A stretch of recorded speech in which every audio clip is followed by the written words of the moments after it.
exactly that. I like it. No, no, no. Undo the plus. In the end, I know, but it's sad that we should probably wrap it with you at a later stage. Basically, on this one,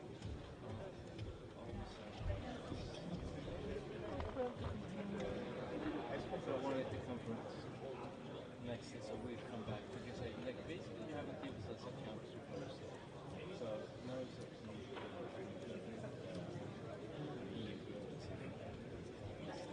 continue.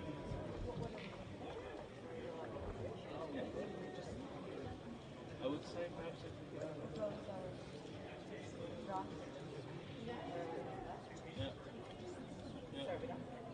Nice and cold.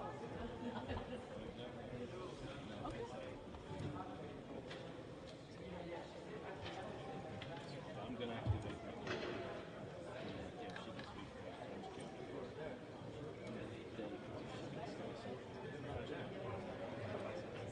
more constructive. Or the instructions to get American ambassador. But yes.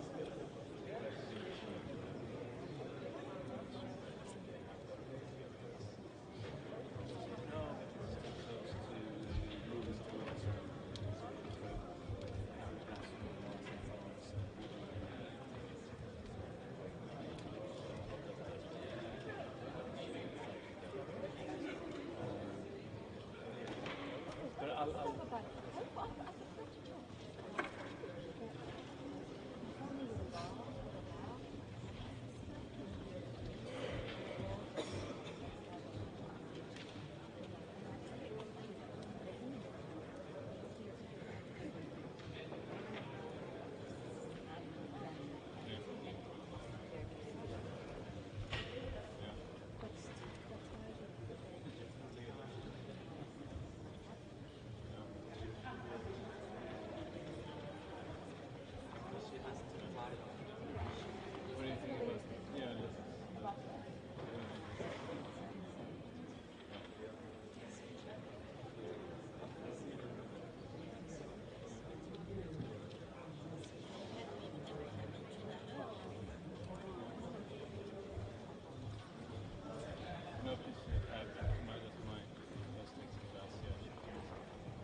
Let's hope that it's both on being kept this time.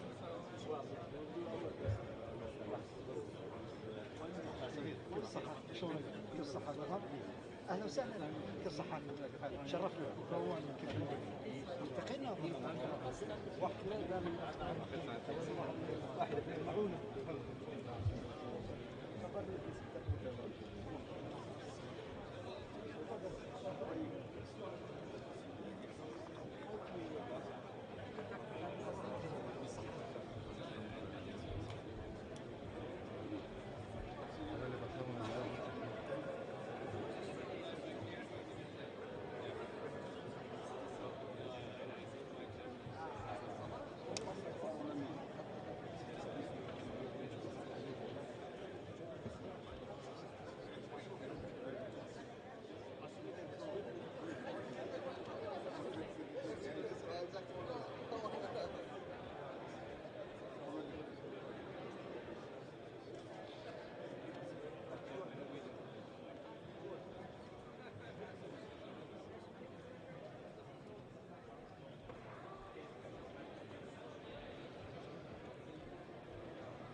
Bonjour.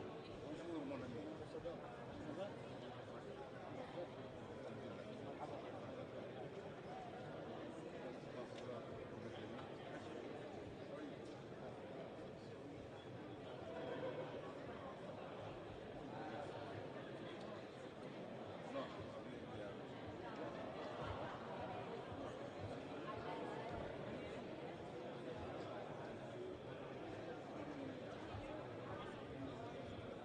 Good morning, colleagues, ladies and gentlemen. Please take your seats and we'll start shortly. Thank you very much.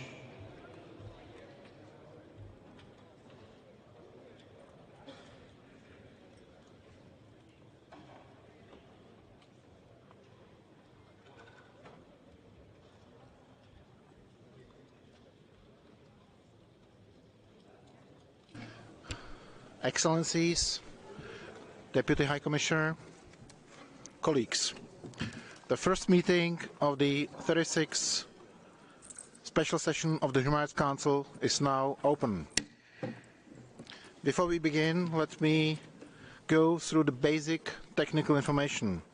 The request for a special session of the Council on the Human Rights impact of the ongoing conflict in the Sudan was received on May 5th, 2023.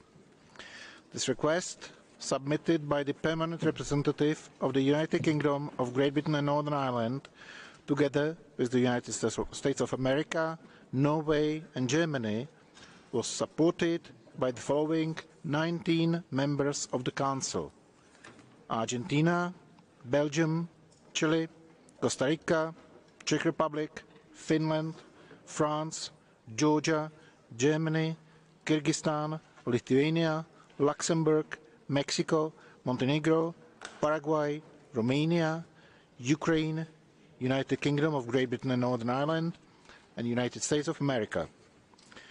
The request was also supported by the following 37 observer states: Albania, Australia, Austria, Bosnia-Herzegovina, Bulgaria, Canada, Colombia, Croatia, Cyprus, Denmark, Dominican Republic, Ecuador, Estonia, Greece, Hungary, Iceland, Ireland, Italy, Japan, Latvia, Liechtenstein, Malta, Monaco, Kingdom of the Netherlands, New Zealand, North Macedonia, Norway, Peru, Poland, Portugal, Republic of Korea, Slovakia, Slovenia, Spain, Sweden, Switzerland, and Uruguay. On 5th May, in accordance with Human Rights Council Resolution 5/1, the Secretariat communicated the request for the holding of a special session to all Member States.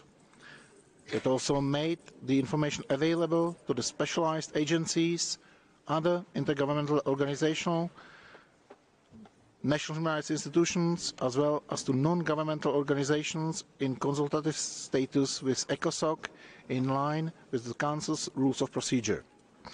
The online inscription for the list of speakers opened on Tuesday, May 9th at 10 a.m. and closed on Wednesday, 10 May at 6 p.m.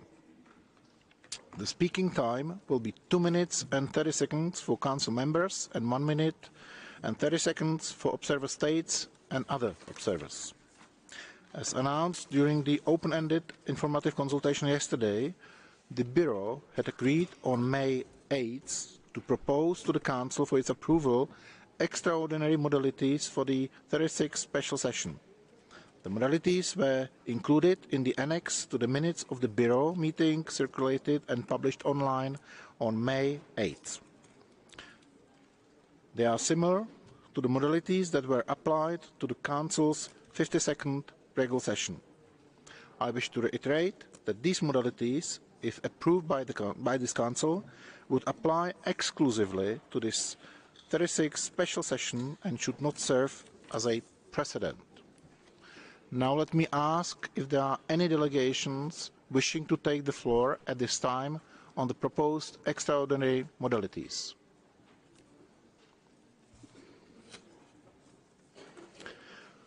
I see none.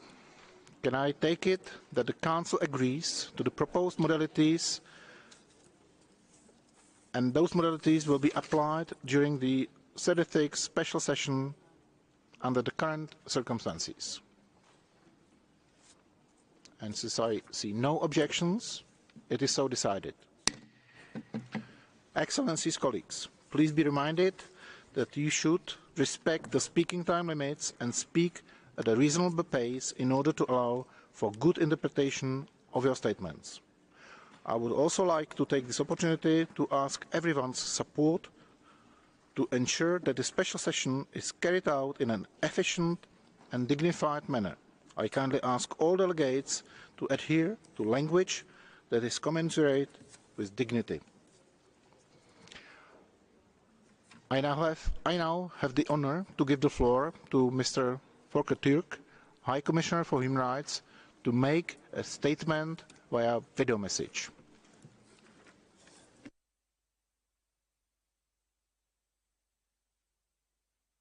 Mr. President, Excellencies, distinguished colleagues. 4 years ago, the people of Sudan lit a beacon of hope for millions around the world. On 11 April 2019, popular protests brought an end to decades of tyranny and human rights violations, toppling the long-standing dictatorship of Omar al-Bashir.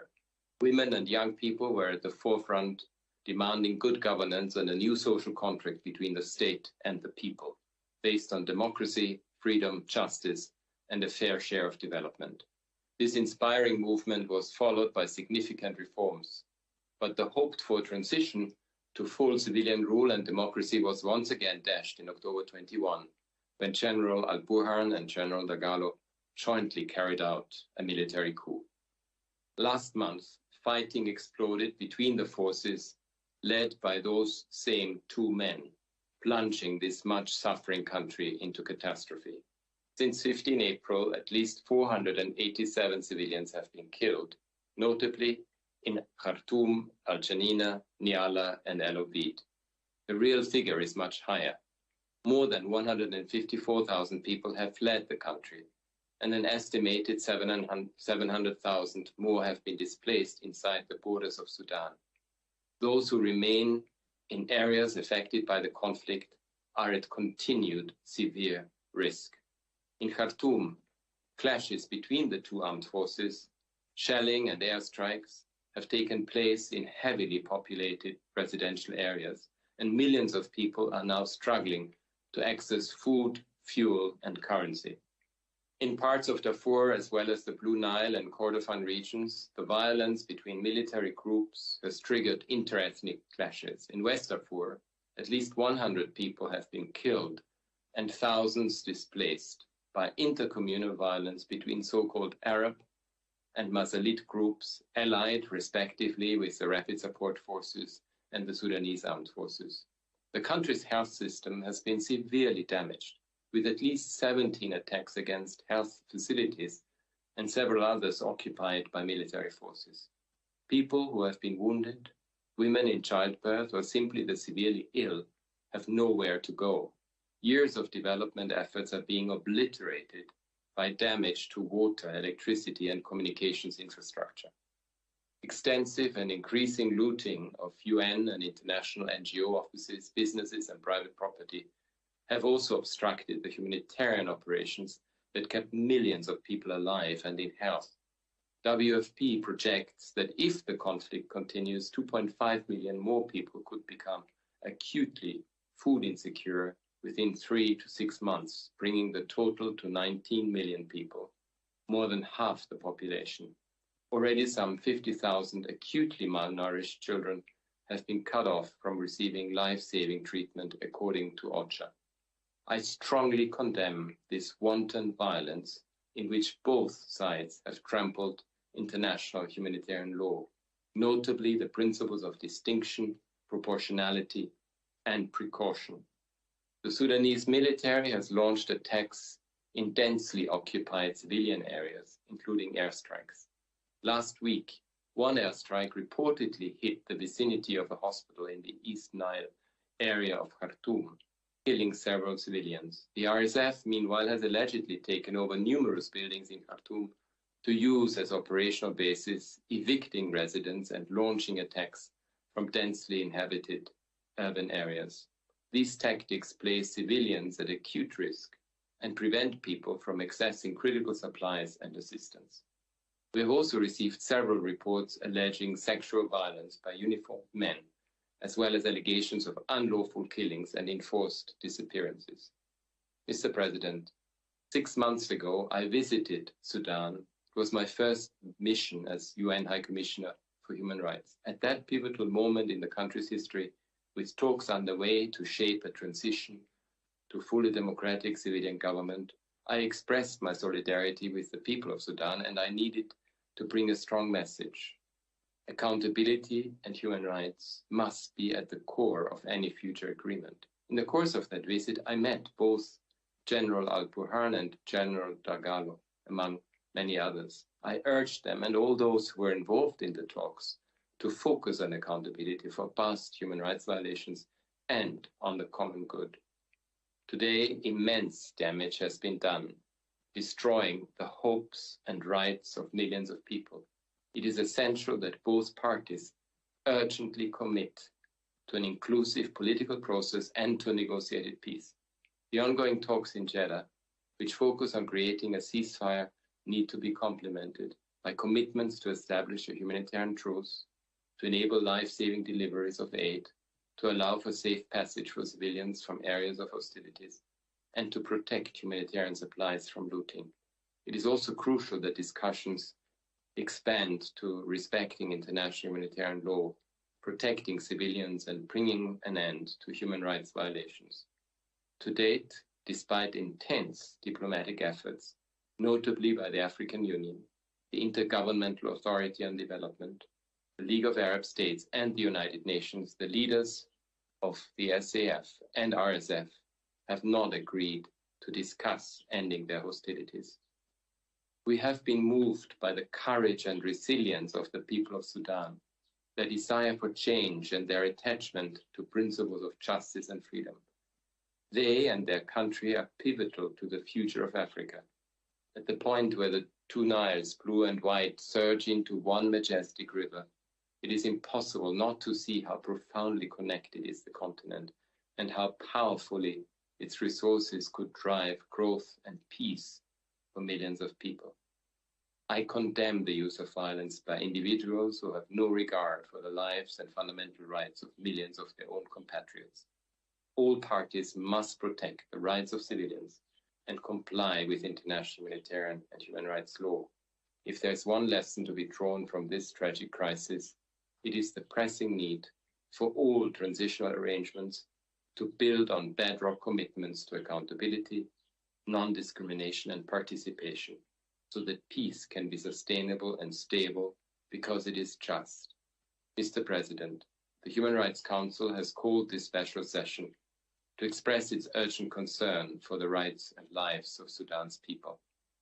I take this opportunity to urge all states with influence in the region to encourage by all possible means the resolution of this crisis. In closing, I pay tribute to my staff, notably our national staff who have been directly affected by the fighting and severe shortages. I express my deepest and most heartfelt solidarity with the people of Sudan. Thank you. I thank you, Mr. High Commissioner.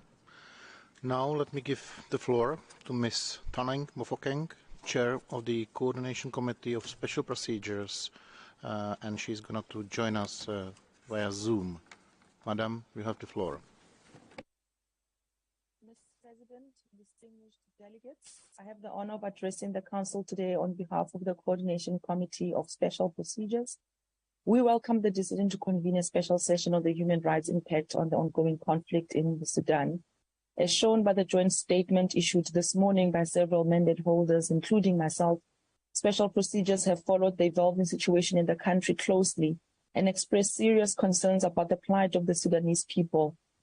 The situation of human rights in Sudan has actually been under the radar of special procedures for many years, especially of successive country mandate holders from 1993 to 2020. The crisis in the Sudan, sparked by the clashes between the Rapid Support Forces and the Sudanese Armed Forces, has now extended beyond 3 weeks. Throughout this period, innocent women, men, girls, and boys have borne the severe consequences of the conflict, enduring immense hardship and remaining exposed to significant protection risks. And the situation remains deeply distressing and demands urgent attention and action. Since the onset of hostilities, an alarming number of lives have been lost, with hundreds perishing and thousands sustaining injuries, tragically including children. The dire consequences of this crisis have compelled hundreds of thousands of individuals to seek refuge, while others have been forcibly displaced from their homes. Regrettably, Sudanese civilians in search of safety reportedly have found themselves subjected to egregious human rights violations, including sexual and gender-based violence, and deprived of vital necessities such as food, water, healthcare, including reproductive health, fuel, and other basic commodities. Moreover, the breakdown in communication services has added to the distressing predicament faced by those affected. Amidst this turmoil, numerous individuals find themselves trapped within densely populated residential areas of Khartoum, Bahri, Omdurman, as well as towns in Darfur and northern Kordofan. With the absence of electricity and the scarcity of healthcare and essential services, and the depletion of food, water, and medical supplies, they cannot confront an uncertain future as a direct consequence of the ongoing conflict. Of particular concern is also the safety and well-being of women and children, people with disabilities, and older persons. As families escape from hostilities, they face the distressing reality of being torn apart, which raises the likelihood of exposing them to severe human rights violations, such as enforced disappearances. Moreover, the ability to monitor and document the situation on the ground has been significantly hindered due to the targeting of journalists, as well as the intimidation and threats faced by human rights defenders, particularly women human rights defenders in Darfur and Khartoum. This situation has resulted in an information blackout. Mr. President, prior to this crisis, the Sudan already had 3.7 million internally displaced persons within that country. Tragically, the delivery of critically needed food assistance, vital infrastructure, and life-saving services has been subjected to what appear to be deliberate and indiscriminate attacks, posing a grave threat to the humanitarian personnel, including local healthcare workers, impeding their efforts. Despite the dedicated work of humanitarian organizations to expand their operations, the persistent conflict severely hampers access to essential provisions, including food and other necessities. Urgent and decisive measures are imperative to tackle the worsening crisis. We need to protect the rights and well-being of vulnerable people and rehabilitate critical infrastructure and services. These actions are crucial in guaranteeing unhindered access to healthcare and ensuring the safety and security of all individuals affected by the crisis. Mr. President, as stressed in the statement issued by Special Procedures yesterday on the present situation, We urgently implore the conflicting parties to cease all hostilities without delay, thereby de-escalating the volatile circumstances and creating an environment conducive to the resumption of unhindered and comprehensive humanitarian operations. This crucial step is paramount in alleviating the immense suffering endured by affected individuals, ensuring provision of life-saving protection to those in dire need and a pathway to sustainable development. We urge the conflicting parties to uphold their responsibilities according to international law, ensuring the safety of civilians and vital civilian infrastructure, such as schools and hospitals. It is crucial for them to publicly commit to safeguarding humanitarian personnel, facilities, and resources, thereby ensuring unrestricted access to aid and assistance. We recognize the efforts of neighboring countries and urge all states to maintain open borders, allowing the entry of individuals seeking refuge, not to return any Sudanese presently abroad, and to provide adequate protection and humanitarian aid to those who are fleeing in Sudan, including those who are already internally displaced within Sudan before the escalation.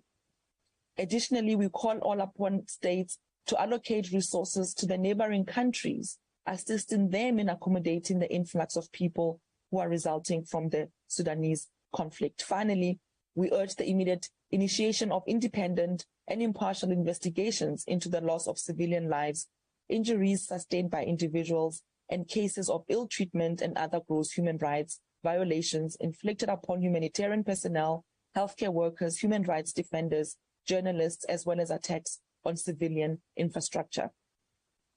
Special procedures are ready to work with this Council, the High Commissioner, and its designated expert to continue monitoring and providing advice to address and improve the situation on the ground. I thank you, Mr. President. Thank you, Madam, for your statement. Colleagues, let me indicate that the list of speakers is now closed, and we will now hear from the country concerned. So let me give the floor to the distinguished representative of Sudan. Ambassador, you have 5 minutes, and you have the floor.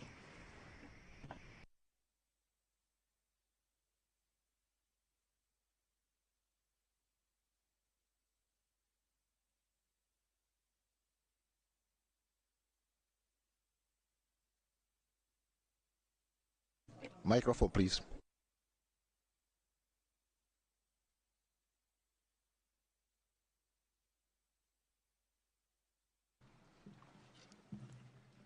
Thank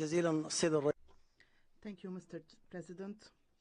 At the outset, I would like to convey my condolences to all those who've fallen victims of the military confrontation in my country since the rebellion of the RSF on the 15th of April, and wishing quick recovery to the victims. Allow me at the outset to describe what's happening in Sudan. The integration of RSF in the National Army, the Sudanese Armed Forces, was one of the main challenges of the transitional period, especially after the signing of the Juba Peace Agreement on the 3rd of October 2020 and the integration of armed groups in the army according to the protocol of security arrangements and the principle of the one national army, as it is the case in all the countries of the world. However, unfortunately, the issue of integration has been constantly postponed until it exploded on the 15th of April when Khartoum woke up to witness a full military attack by rebel forces on all strategic facilities in Khartoum, namely headquarters of the army, hospitality house, the headquarters of the president of the Sovereignty Council, airport, radio and TV headquarters, in parallel with attacks to all other airports and vital facilities in other governorates. What's happening in Sudan is an internal affair, and what the SAF are doing is a constitutional duty to all armies in all the countries of the world. I repeat, what the Sudanese armed forces are doing is a constitutional duty to all armies of all the countries of the world. We thank your council for its close follow-up and interest in what's happening in Sudan. However, we reiterate that our position vis-a-vis this ad hoc session and any consequences is based on the following. First, Whilst we reiterate the absolute priority of our government to human rights promotion and protection, however, and under the dire circumstances that we are witnessing, namely in the capital Khartoum, and the military clashes and the falling of victims and wounded persons, we have a priority, which is to achieve a ceasefire to save lives. This is our priority, and this is in line with the Universal Declaration for Human Rights, which turned the right to life as a priority, followed by all other tracks. Second, there are regional efforts underway to achieve a ceasefire and a truce. You have followed the negotiations underway in Jeddah under the blessed initiative of the brotherly Kingdom of Saudi Arabia and the United States of America. Before that, the initiative by IGAD, which had asked their excellencies, the presidents of South Sudan, Djibouti, and Kenya to go to Sudan and to engage in these negotiations. It is an initiative which is supported by the African Union and the Quad, comprising Kingdom of Saudi Arabia, United Arab Emirates, USA, and the UK. This is a positive initiative which is in line with the principle of African solutions for African problems. That's why, Mr. President, we are asking to allow us more time, a greater opportunity to these regional efforts without overcoming them or negatively impacting them. Third, since the rebellion by the RSF on the 15th of April, the issue of Sudan is still under consideration before the Security Council, given that it's the entity in charge of preserving international peace and security. So far, 3 sessions have been held by the Security Council regarding Sudan, the latest being one held yesterday. The issue of Sudan is still under consideration before the Security Council. Fourth, the issue of Sudan is on the agenda of the Human Rights Council. There was a session due to be held in next June during the 53rd session.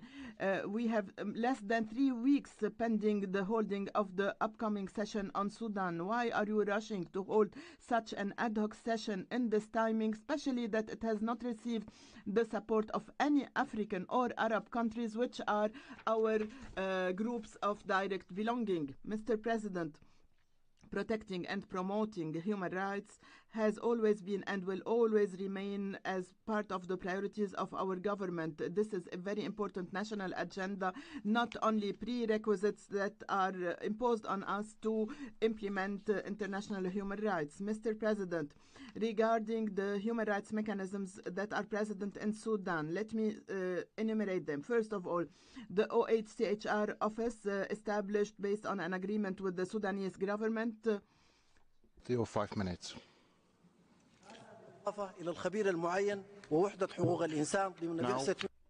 Start with the list of speakers, and allow me to recall that the speaking time limit is 2 minutes and 30 seconds for council members and 1 minute and 30 seconds for observer states and other observers. And I thank you very much for your understanding that the rules are applicable to everyone. Starting with the list of speakers for member states of the Council, let me give the floor to the United Kingdom of Great Britain and Northern Ireland, Right Honourable Andrew Mitchell, MP, Minister of State for Development and Africa, via Zoom. Thank you, Mr. President. Today we our solidarity with the people of Sudan. When the late Kofi Annan proposed the creation of this council, he asked for a body that could react in the very worst moments, a council that would respond quickly so we could help save lives.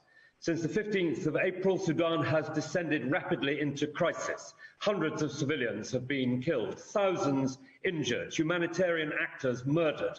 The risk of violence and atrocities against particular groups is rising. Millions more face shortages of food and medicine or have been forced to flee as refugees. The Secretary-General has warned that the effects of the wider region will be very severe indeed. But there is an alternative to conflict, to killing, to the suffering of totally innocent and blameless people. Despite the military takeover in 2021, Sudan had been on the path to democratic civilian rule. It was working with the UN human rights system to build domestic institutions, and it was making progress. Surely we must revert to the political track, so important and so evident on April the 11th. Dear colleagues, let us be the counsel of Mr. Annan's vision. Let's do all we can to help Sudan return to that path of peace, and let's do it now. We must send a united message of concern and of horror about the increase in human rights violations and abuses since the outbreak of the conflict. We must use our collective influence to break the cycle of impunity in Sudan, which only leads to further violence. There must be accountability for the horrific events taking place. Mr. President, I would like to express my appreciation for all those working tirelessly with the parties in Sudan to end the violence. Colleagues from the African Union, the Intergovernmental Authority on Development, the Arab League and United Nations, virtually the entire cohort of the international community. It is vital these efforts continue. To colleagues in the Council, I urge you to adopt today's draft resolution to express our united support for the human rights of the Sudanese people and to work together for a swift end to this terrible conflict. Thank you. Thank you, Mr. Minister. And now we will continue with Lebanon speaking on behalf of a group of Arab states. Lebanon, you have the floor. السيد الرئيس يشرفني. Thank you, President. I have the honor of making this statement on behalf of the group of Arab states. The group is following with great concern the development of the situation in Sudan, and we stand in solidarity with the people of Sudan as they go through these difficult times. Our group attaches great importance to the ceasefire and to the provision of humanitarian aid, and we welcome all international and regional initiatives aimed at ending the conflict, the latest being negotiations in Juba in the context of the Saudi and American-led initiative. Of course, we call on all of the parties in Sudan to encourage the dialogue to achieve a comprehensive political solution in order to tackle the challenges and ensure a democratic transition and achieve the rule of law. Of course, we encourage dialogue, and the fact of sending messages that encourage reconciliation between the parties and strengthen stability during the transition period are all beneficial. In particular, we recommend free elections under international observation and with full respect for the territorial integrity, the independence and political ownership of South Sudan. We stand in solidarity with Sudan, for this is the affected country, and of course Sudan, as the affected country, has a right for its views to be taken into account by the Council before new mechanisms are established or before the mandate of existing mandates is extended.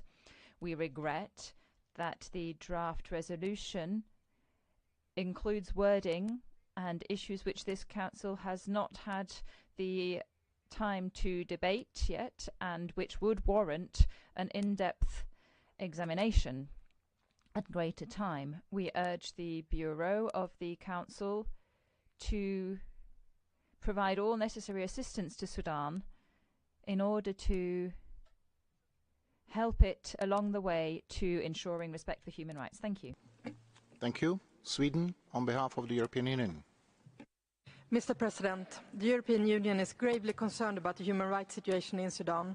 The impact of the conflict, not least on women, children and persons already in vulnerable situations, including increased level of SGBV, is deeply concerning. The humanitarian needs are at an all-time high and are expected to increase. The political crisis and continued fighting have drastically reduced the options for an operational response to these growing needs. For these reasons, all EU member states supported the request for this session. The EU strongly condemns the fighting between Sudanese armed forces and the rapid support forces, which fundamentally threatens the safety and security of the people of Sudan, as well as the unity and stability of the country and the region. We appeal to all parties to silence the guns immediately and hostilities without preconditions and fully abide by ceasefire efforts. We call on all actors to protect civilians and refrain from attacks on civilian infrastructure, including schools, healthcare facilities and humanitarian warehouses. International human rights law and IHL must be respected. The EU calls on all actors to allow and facilitate rapid, safe and unimpeded humanitarian access, as well as to protect civilians, especially children, and ensure the safety of humanitarians, medical and also diplomatic personnel. Ensuring their safety is the responsibility of the authorities. The fighting must end to guarantee their protection and allow space for inclusive dialogue and mediation. The EU welcomes and supports all efforts for dialogue and mediation in order to end the current conflict and facilitate a return to the path of democracy, including those of the UN, AU, IGAD, the League of Arab States, as well as initiatives by Saudi Arabia and the US and South Sudan.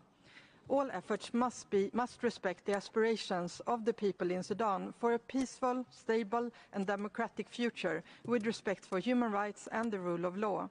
External actors must refrain from fueling the conflict.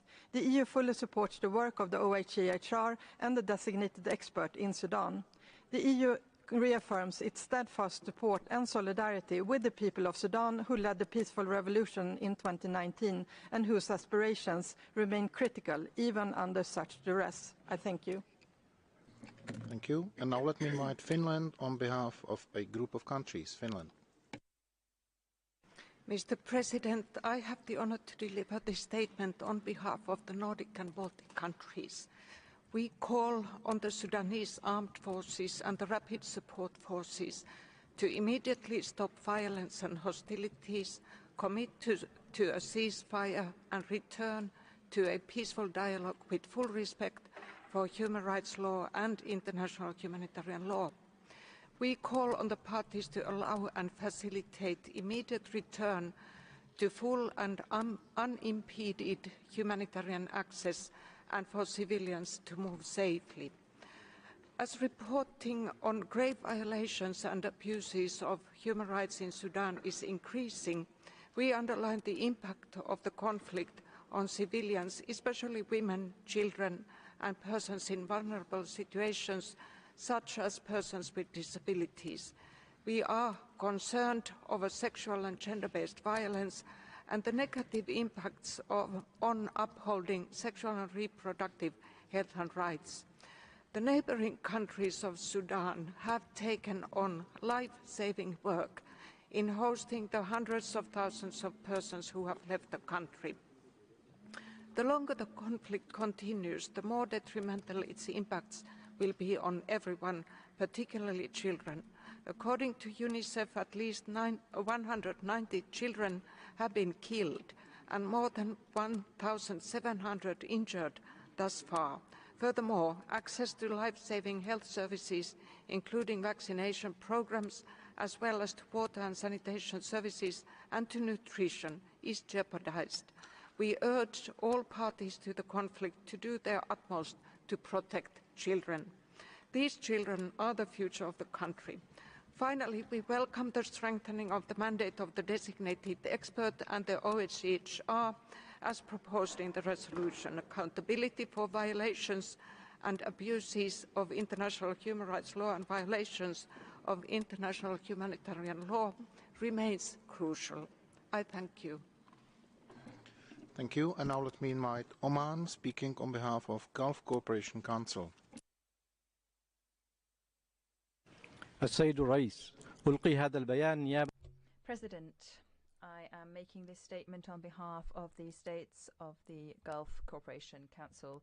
The GCC are following with great concern the development of the situation in Sudan, and we stand in solidarity with the Sudanese people in these unprecedented and difficult circumstances.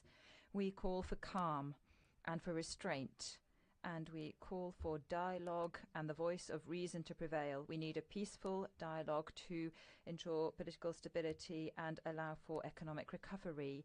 We commend the negotiations taking place in Jeddah at the initiative of the US and Saudi Arabia with a view to achieving a truce and a ceasefire. in coordination with the Troika and the Quatuor and IGAD. The goal is also to facilitate the supply of humanitarian aid. We also welcome regional initiatives aimed at weathering crisis and restoring political stability and security.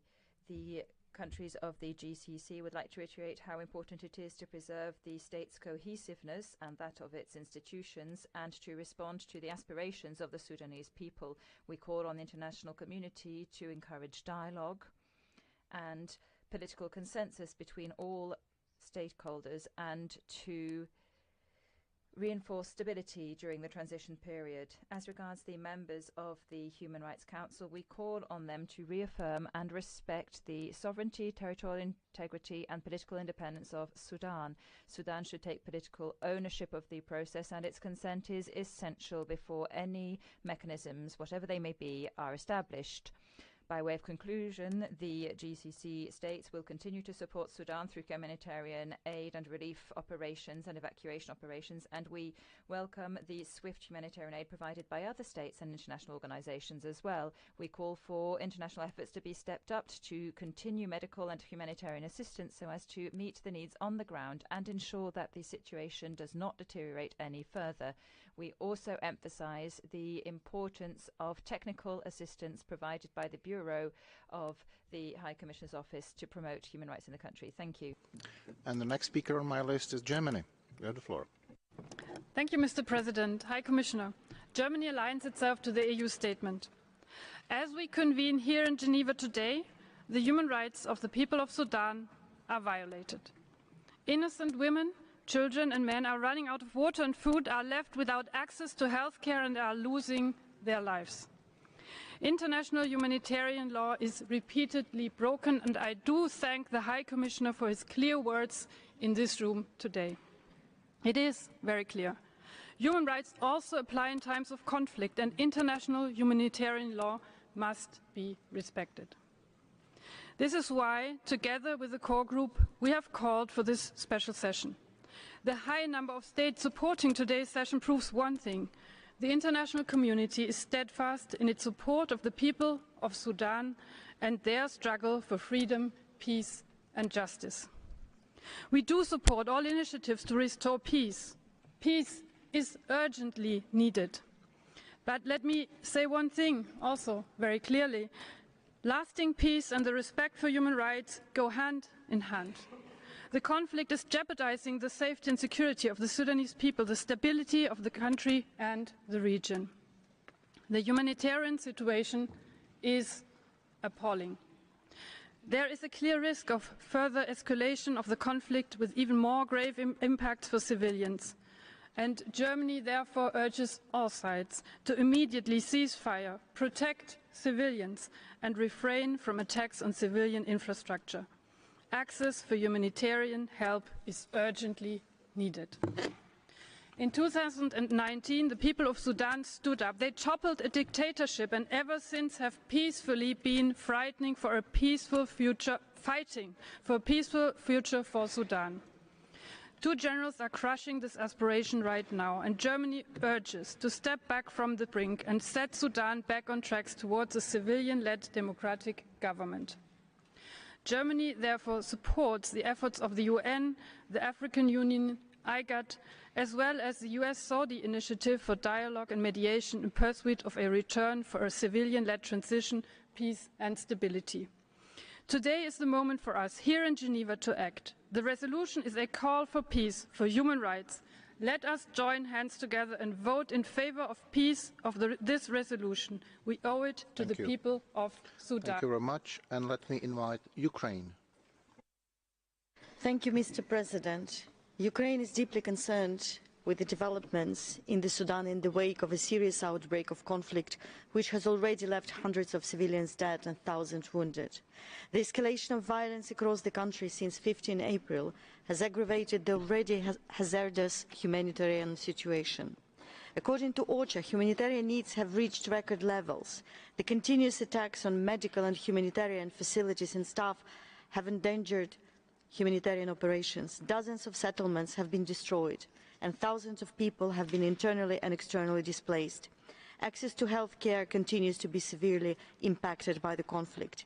My government has evacuated more than 100 Ukrainians as well as third country nationals from the Sudan in the conditions of incessant fighting, no electricity, scarce food, water and medicine. This appalling human rights situation in the Sudan needs urgent attention by the international community, including this Council. We echo the relevant messages of concern made by UN Secretary General, UN High Commissioner for Human Rights and Council special procedures.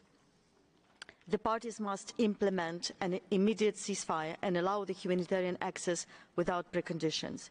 Violence, intimidation and harassment of the Sudanese people must be stopped. All perpetrators must be brought to account. We call upon all actors in the Sudan to take immediate actions to restore respect for human rights and humanitarian law, to refrain from further violations, assaults and abuses, and to begin a dialogue to resolve the crisis. We support all relevant international mediation efforts in this regard. Ukraine underlines the importance of the Council's proper response to the evolving human rights situation in the Sudan and fully supports the draft resolution under consideration. This Council action is needed to put an end to the sufferings of the Sudanese people who crave for a just peace. I thank you. Thank you. And now let me invite Paraguay.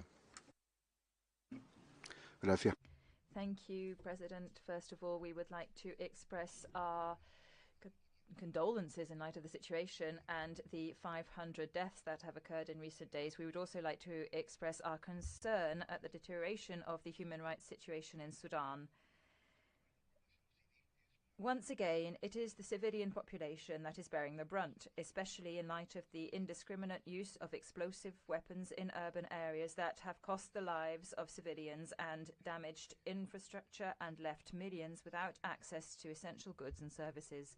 Therefore, we call on all parties involved to work hard in order to immediately cease the violence and, above all, to respect the life of civilians and cease the use of indiscriminate weapons in populated urban areas. We urge the authorities of Sudan to honour their commitments and fulfil their duty of protecting people's lives and to ensure the swift carrying out of transparent, objective and impartial investigations when the time comes. President, over the last few weeks, Sudan has shown that there is a need to strengthen international scrutiny over the situation on the ground, and it is essential to adopt measures to deter violations against the civilian population and to ensure that the perpetrators are brought to justice. The serious situation described both by the Secretary General and by the High Commissioner, Mr. Turk, have driven my delegation to supporting the convening of this special session on the understanding that this council is the appropriate space for tackling reports of human rights violations.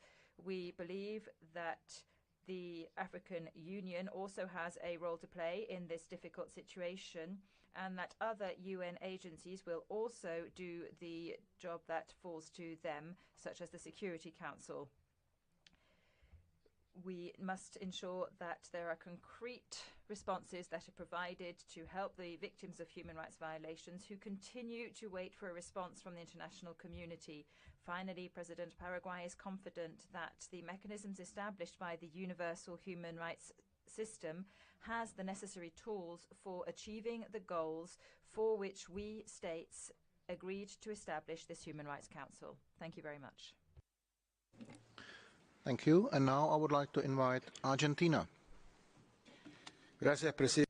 Thank you, President. The UN Secretary General and its Special Representative, as well as the High Commissioner for Human Rights and the UN agencies, the ICRC, have all been very clear in expressing their concern about the human rights and humanitarian situation in Sudan.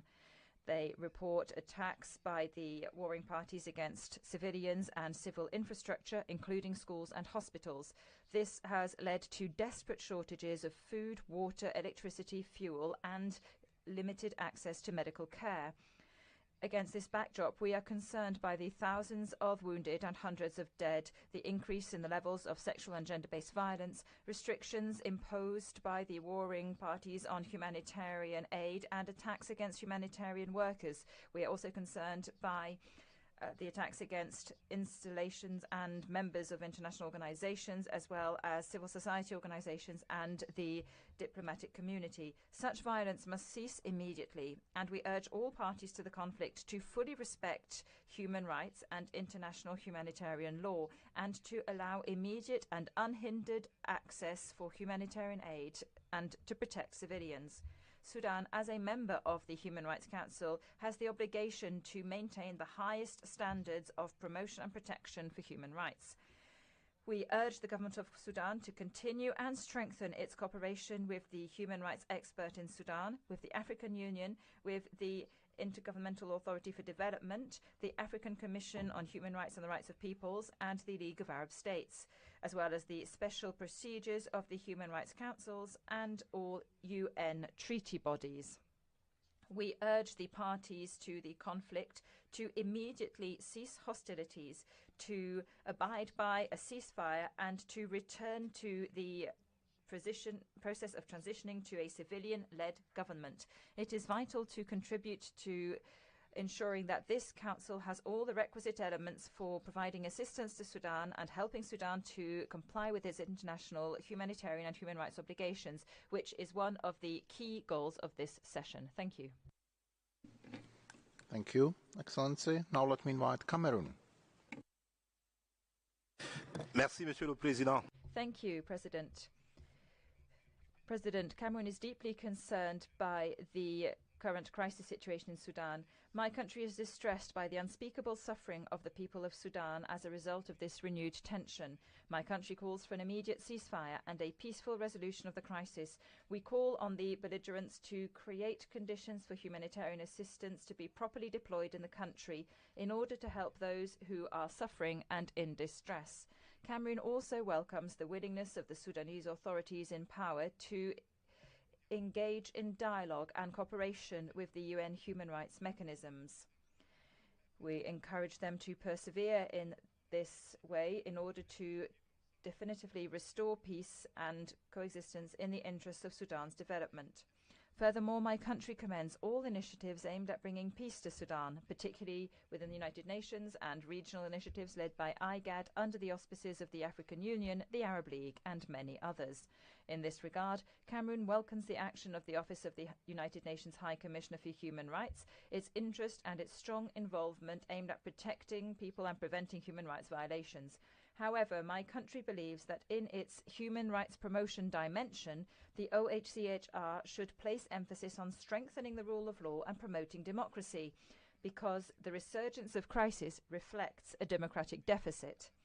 Finally, my country believes that the resolution that this special session must sanction must send a message that promotes peace and reduces hatred in Sudan.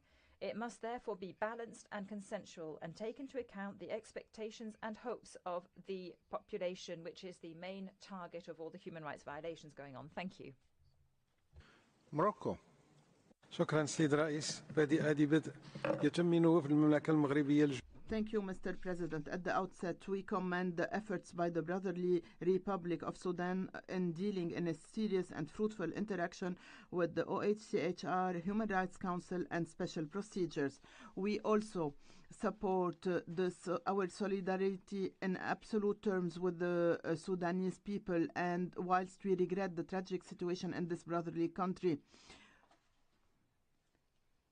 we also support the initiatives and steps by the Arab League, including sending humanitarian assistance. We also welcome the efforts undertaken by other countries and other international organizations to bring parties closer together and to pave the way and provide an environment conducive to a constructive dialogue. We hope that we will be able to preserve the territorial integrity and national sovereignty of Sudan, to preserve the wealth of its people by returning to the voice of wisdom and the peace process to find a solution to the crisis in Sudan, and to pave the way for a new era which fulfills the aspirations and hopes of the Sudanese people and contributes to preserving security and stability in this country. At the same time, we insist on all parties to immediately cease all form of military clashes. Finally, Mr. President, we would like to thank all parties that contributed and worked on providing safe corridors, be it by air, by sea, or by land, in order to secure the evacuation of innocent civilians and diplomatic teams back to their countries or to safe areas outside the conflict zone. Thank you, Mr. President. I thank you. And let me invite Belgium. Monsieur le Président, President, Belgium aligns itself with the statement by the European Union. It is true that the Sudanese people has, for several weeks now, been suffering the heavy consequences of this conflict, yet their fundamental rights have been flouted for much longer. In 2019, a movement 1 million people strong was brave enough to rise up and demand better living conditions and respect for their civil and political rights. Sadly, this transition has not yet been completed. On the contrary, the conflicts that have been raging on the territory of Sudan since the 15th of April have killed and wounded hundreds of civilians and forced thousands of people to be displaced within and without Sudan. In addition to the security risks, there is a lack of access to water, and we urge an end to the conflict, and we call for necessary conditions to be established for a return to dialogue and a civilian transition in accordance with the will of the Sudanese people. We condemn the air raids and generalized plundering. The longer the combats go on, the higher the risks of the situation turning into a civil war with serious regional repercussions. We are therefore glad that the Security Council and regional actors stood united in their opposition to the conflict. We support all mediation initiatives that are regionally anchored. That, however, does not exclude the urgent need for this Council to respond to the grave human rights situation in Sudan. The lack of respect for human rights will contribute to further exacerbating the situation and will make a sustainable solution ever harder to achieve. Finally, we welcome Sudan's cooperation with the Human Rights Office both in Khartoum and elsewhere. We believe that in light of the current crisis, it is only logical to strengthen the support for the independent expert on human rights so as to prevent fresh violations of human rights. We call on all members of the Council to support the Sudanese people, to maintain the unity of the international community, and to approve this resolution by consensus. Thank you. Según, United States of America, you have the floor. Thank you, Mr. President, and I thank the High Commissioner for his sobering remarks. They are a stark reminder of the terrible human toll this latest conflict has had on the people of Sudan. Hundreds of civilians are dead and thousands wounded.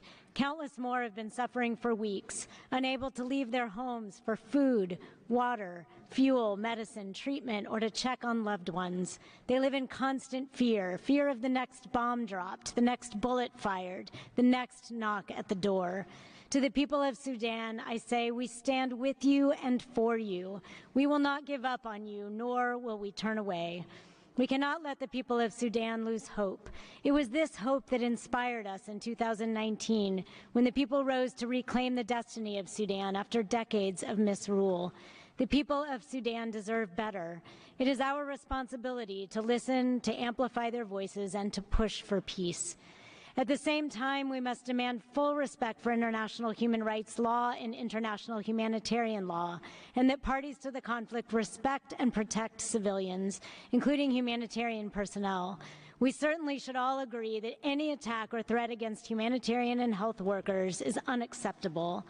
I am horrified and deeply concerned by reports of targeting of hospitals and healthcare providers, forced recruitment of children, and gender-based violence, including conflict-related sexual violence. We acknowledge those who say the world should wait longer to address the human rights and humanitarian aspects of this tragedy.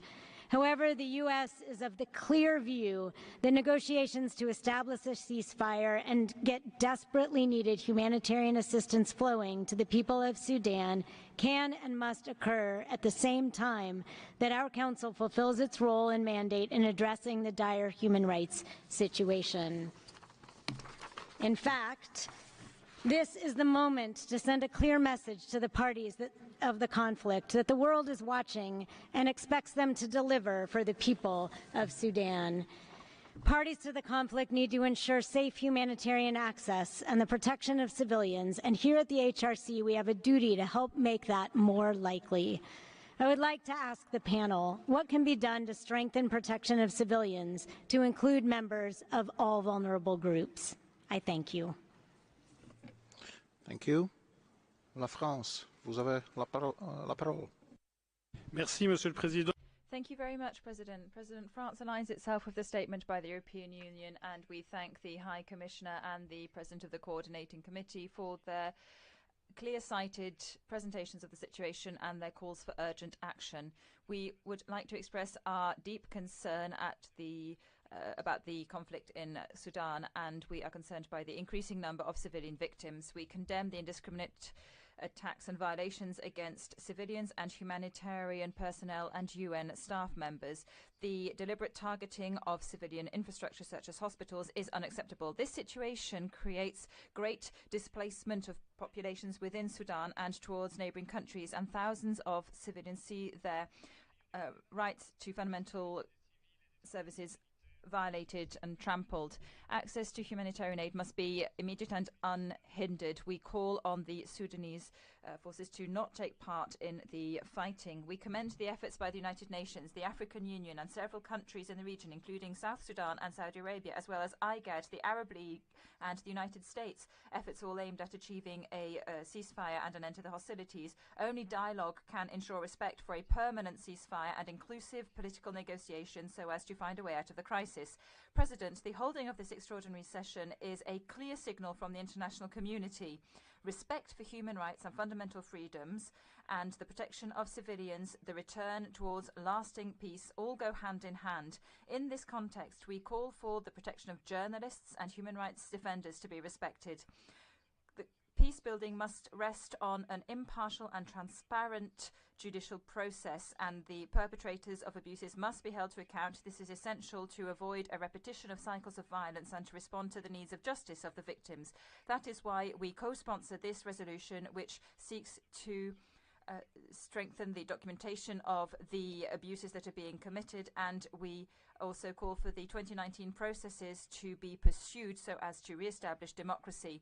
France will provide exceptional humanitarian assistance for this crisis, and at the request of support from neighbouring countries, which, and we commend this, are welcoming civilians fleeing the conflict. Thank you very much. Now let me invite Malaysia.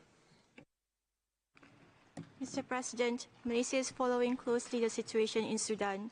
We remain deeply concerned over the continued fighting in Sudan and strongly condemn the hostilities which have caused destruction of properties and loss of innocent lives. Thus far, the conflict has resulted in hundreds of civilian casualties and tens of thousands more have been displaced. We are concerned that a prolonged conflict will only lead to further suffering for the Sudanese people. Malaysia is of the view that the immediate priority for the situation in Sudan is to end the violence and instability in the country. Therefore, Malaysia believes that inclusive dialogue and negotiations are the only means to restore peace and stability in Sudan. We urge both parties to engage in meaningful dialogue while safeguarding the interests of the Sudanese people, to ensure ceasefire and to work towards a peaceful resolution. Malaysia commends Saudi Arabia's efforts in facilitating peace talks to reach immediate and lasting ceasefire in Sudan. In this regard, we welcome the ongoing pre-negotiation talks between the representatives of the Sudanese Armed Forces and the Rapid Support Forces mediated by Saudi Arabia and the United States in Jeddah. In this regard, Malaysia stands ready to support regional and international mediation efforts to return Sudan to the path of peace. Mr. President, Malaysia is deeply concerned with the dire humanitarian conditions in Sudan, including food shortages, as well as limited access to healthcare, transportation, communications, and other basic necessities. Therefore, we underline the need for establishment of humanitarian corridors and unimpeded access to humanitarian assistance into and throughout Sudan. We urge all parties to grant access to humanitarian aid and medical supplies and fully comply with their obligations under international humanitarian law and international human rights law. As the situation remains volatile, we urge all parties in Sudan to prioritize the safety and security of civilians, including the vulnerable groups. We also call on all parties to allow a safe evacuation process for foreign citizens. Malaysia would like to take this opportunity to thank all parties involved in the safe evacuation of 33 Malaysians and 27 other citizens, especially Saudi Arabia, the UAE, and Pakistan. Finally, Malaysia remains in solidarity with the people of Sudan and will continue to support efforts towards finding a peaceful and amicable solution to the ongoing conflict. I thank you. Thank you. Czech Republic. Thank you, Mr. President. The Czech Republic aligns itself with the EU statement. The Czech Republic is deeply concerned by the recent outbreak of violence in Sudan. The human rights situation in the country is catastrophic. We don't know yet how many persons have been killed and wounded during the ongoing conflict. The numbers will be high. We are worried that it will be many more than the reported hundreds of victims. We are concerned that the current situation might evolve into a long-term conflict affecting the whole country. We call on the Sudanese armed forces and the rapid support forces to immediately stop the fighting and respect the ceasefire. The situation in Sudan cannot be solved by an armed conflict. Access of humanitarian aid must be facilitated. Civilians must be protected. It is unacceptable to conduct attacks on schools and healthcare facilities in the armed conflict. The situation is showing us the fragility of states in democratic transition. Just a few years ago, we expressed our support to the efforts of the transitional government to improve the human rights situation in Sudan and to lead Sudan to democratic elections. It is unfortunate that the positive developments in the country were stopped by the 2021 coup, and only 2 years later we are witnessing these hostilities. For these reasons, the Czech Republic has supported the submitted resolution, and we hope it will be adopted by consensus. I thank you. Thank you. And now let me invite Montenegro. Mr. President, Montenegro shares serious concerns about the grave human rights situation in Sudan, exacerbated by the outbreak of the conflict between the Sudanese armed forces and the Rapid Support Force on April 15. A significant escalation of violence has already led to the death of hundreds of civilians and injuries to thousands, including children. The ongoing fighting is also plagued by the increased levels of sexual and gender-based violence, mass displacement, and destruction of property and civilian infrastructure. The outbreak of hostilities has further increased food insecurity and threatened access to vital life facilities, including education and healthcare services, water and sanitation. It has deteriorated the already dire situation of millions of people, approximately a third population, in need of humanitarian assistance. Overall, heightened violence in Sudan threatened the safety and security of its people, as well as the unity and stability of the country. Any further escalation of the conflict could be devastating for the country and efforts to restore the civilian-led transition towards democracy as the only path to freedom, peace and justice for all Sudanese. These reversing developments also risk regional destabilization. We strongly condemn the ongoing fighting and all relating reported violence and abuses of human rights and violations of international humanitarian law by all parties to the conflict across the country. We join the common appeal to all parties for immediate cessation of hostilities without preconditions and full respect for the ceasefire efforts. We further call on all actors to allow and facilitate swift and unimpeded humanitarian access to and evacuation of civilians, as well as to protect them and ensure the safety of humanitarian, international and diplomatic personnel. Montenegro extends its full support to all ongoing efforts aimed at backing dialogue and mediation towards returning to the path of democracy. For all these reasons, Montenegro supported the core group's request for convening the special session on the human rights impact of the ongoing conflict in Sudan. We thank the core group for its constructive engagement during the consultation on the tabled resolution on this matter and call for its adoption. Montenegro reiterates its staunch support and solidarity with the Sudanese people and shares their hopes and aspirations for achieving lasting peace, stability, justice and democracy. I thank you. Thank you. And now let me invite the delegation of China. Mr. President, China follows closely the latest developments in Sudan. China calls on both parties to the conflict to put the interests of the country and the people first, to achieve a ceasefire as soon as possible, so as to create conducive conditions for humanitarian assistance and to avoid further escalation. China firmly supports Sudan's sovereignty, independence, and territorial integrity. We trust that Sudan has the wisdom and ability to handle its national affairs, internal affairs, and put an end to the conflict as soon as possible and bring Sudan back to the right track of peace, stability, and national development. We appreciate the crucial role played by the Arab League and the African Union, as well as the countries in the region, in dealing with the situation in Sudan. We note that the parties to the conflict have started the negotiation process in Saudi Arabia. The international community should earnestly respect Sudan's sovereignty and the ownership of its affairs, support Sudan in exploring institutional arrangements that suit its national conditions, and create a favorable external environment for dialogue to solve the problem. In this context, the discussions and actions by the Council concerning the situation in Sudan should help to put out the fire and cool down the temperature, so to speak, and not the opposite. China has always advocated that all parties should solve their differences in the field of human rights through constructive dialogue and cooperation. Therefore, we are not in favor of holding this special session, still less any taking of action at a time when there is still serious differences, which would only have long-term negative impact on the work of the Council. Thank you, Mr. President. I thank you. And let me invite Pakistan. You have the floor. Thank you, Mr. President. We are deeply concerned over the evolving situation in Sudan, especially its humanitarian, and security dimensions. We are saddened over the loss of lives.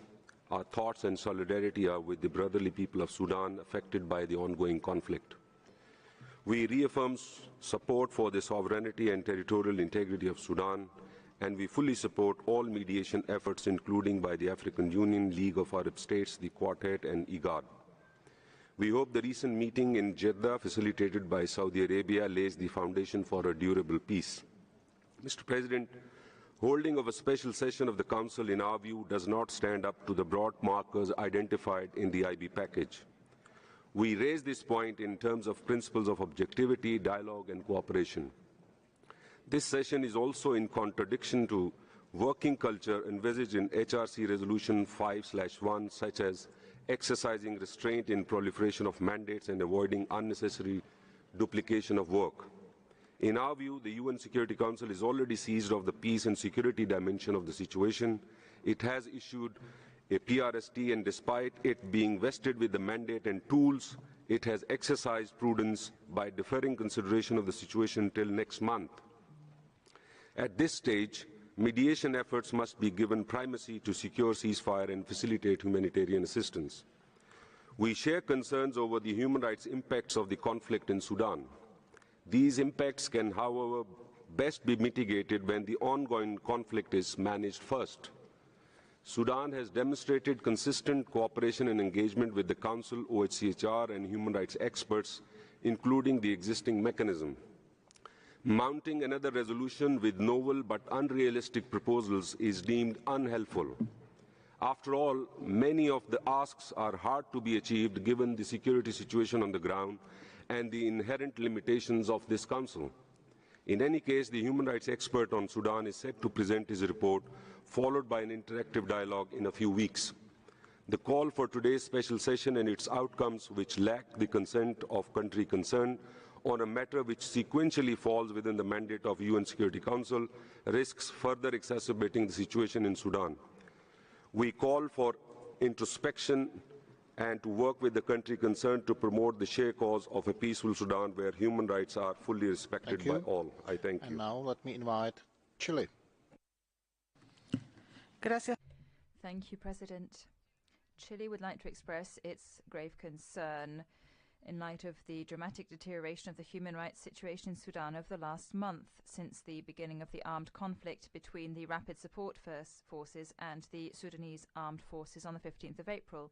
We call on all parties involved to step up their efforts to achieve a ceasefire, to protect the civilian population, enable access for humanitarian aid, and respect the rules of international law, international humanitarian law, and international human rights law. We would like to make a special call for the serious situation of women, children, and displaced persons to be taken into account, especially in light of reports of situations that are posing a threat to their lives and physical integrity, as well as the lack of basic services and cases of sexual and gender-based violence. Such circumstances warrant a robust response from the international community to ensure respect for and protection of human rights in Sudan. Chile would therefore like to express its support for Sudan in its efforts to achieve a peaceful settlement to the conflict, which will allow for lasting peace and the well-being of its population. Therefore, we would like to highlight the constructive role of international organizations in this process, in particular the Office of the High Commissioner for Human Rights and the special procedures under this Council, which can, of course, work along with other UN agencies and regional mechanisms such as the African Union and the Arab League. Thank you very much. Thank you. And the next speaker is Mexico. Gracias. Thank you, President. Mexico would like to express its concern about the deterioration of the humanitarian and human rights situation in the Republic of Sudan. The information about the situation on the ground shows that there is an urgent need for there to be an in-depth discussion within this council, which is why my country supported the convening of this special session. Mexico recognizes the efforts made by national, regional, and international actors in order to put in place a ceasefire and an end to the conflict. However, in light of the current situation, my country would like to call on all parties to the conflict to immediately cease hostilities and to find a negotiated solution and to resume the process of transition, which will allow for the full implementation of international human rights obligations and obligations under international humanitarian law.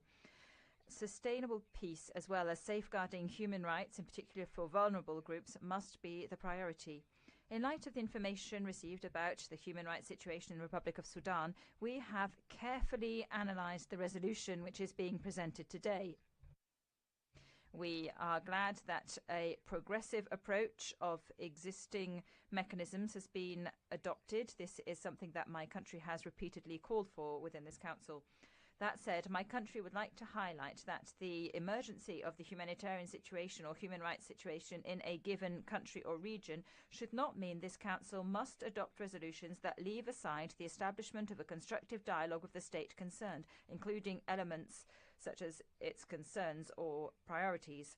Failing to do so not only reduces the effectiveness of proposed mechanisms, but also jettisons the spirit of cooperation and respect which should prevail as the guiding thread in this Council's actions to ensure that states can fulfill their human rights obligations and obligations under international humanitarian and human rights law. Thank you.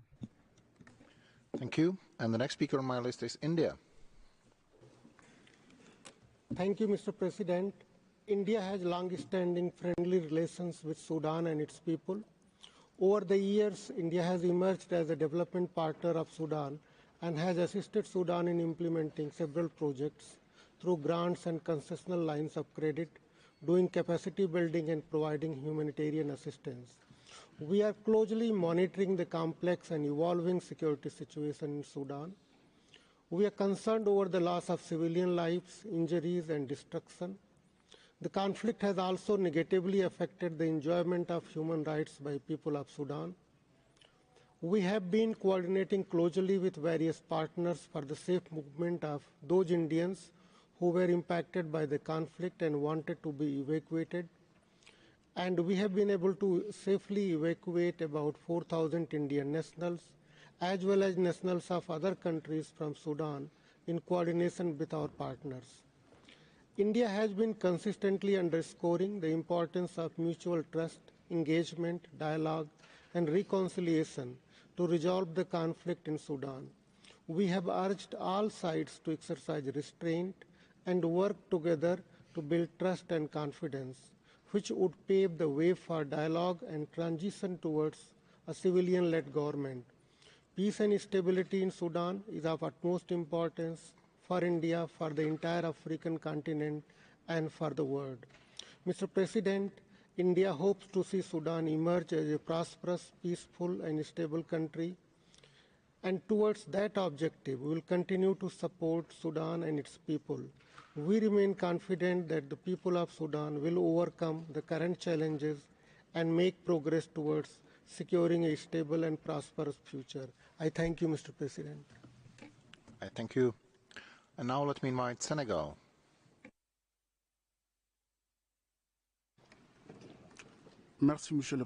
Thank you, President. Senegal expresses full solidarity with Sudan and its people. My delegation remains deeply concerned by the fresh outbreak of violence in some regions of the country, leading to mass population displacement, destruction of property and infrastructure, and loss of human life. This situation imperils the extensive efforts made towards peace and stability in Sudan and requires special attention from the international community. In this regard, Senegal welcomes regional mediation initiatives taken by IGAD, supported by the African Union, and a group of states including Saudi Arabia, the UAE, the United Kingdom, and the United States. We also call on the parties involved in the conflict to be fully committed to dialogue and an immediate cessation of hostilities, as well as complete respect for human rights and civilian protection, including protection of the most vulnerable. My country further calls on the Council and the international community to provide Sudan with the necessary assistance to respond to urgent humanitarian needs of conflict-affected populations and to restore security and stability throughout the territory. In conclusion, while commending Sudan's ongoing collaboration with the Council's mechanisms, Senegal reaffirms its commitment to a peaceful and lasting settlement to this conflict within the framework of constructive dialogue with the country concerned. I thank you. Vietnam, you have the floor. Mr. President, Vietnam shares the international community's concerns about the conflict situation in Sudan and urges all parties to cease fire, observe international humanitarian law, ensure access to humanitarian aid, and safeguard civilians and essential infrastructure vital to human life. The immediate priority is finding a solution to end the conflict. The efforts of the international community should contribute to this goal within the most appropriate security, peace and humanitarian frameworks consistent with international law and the Charter of the United Nations. Vietnam believes that conflict resolution requires the participation of Sudanese stakeholders and the promotion of the role of the United Nations and regional organizations.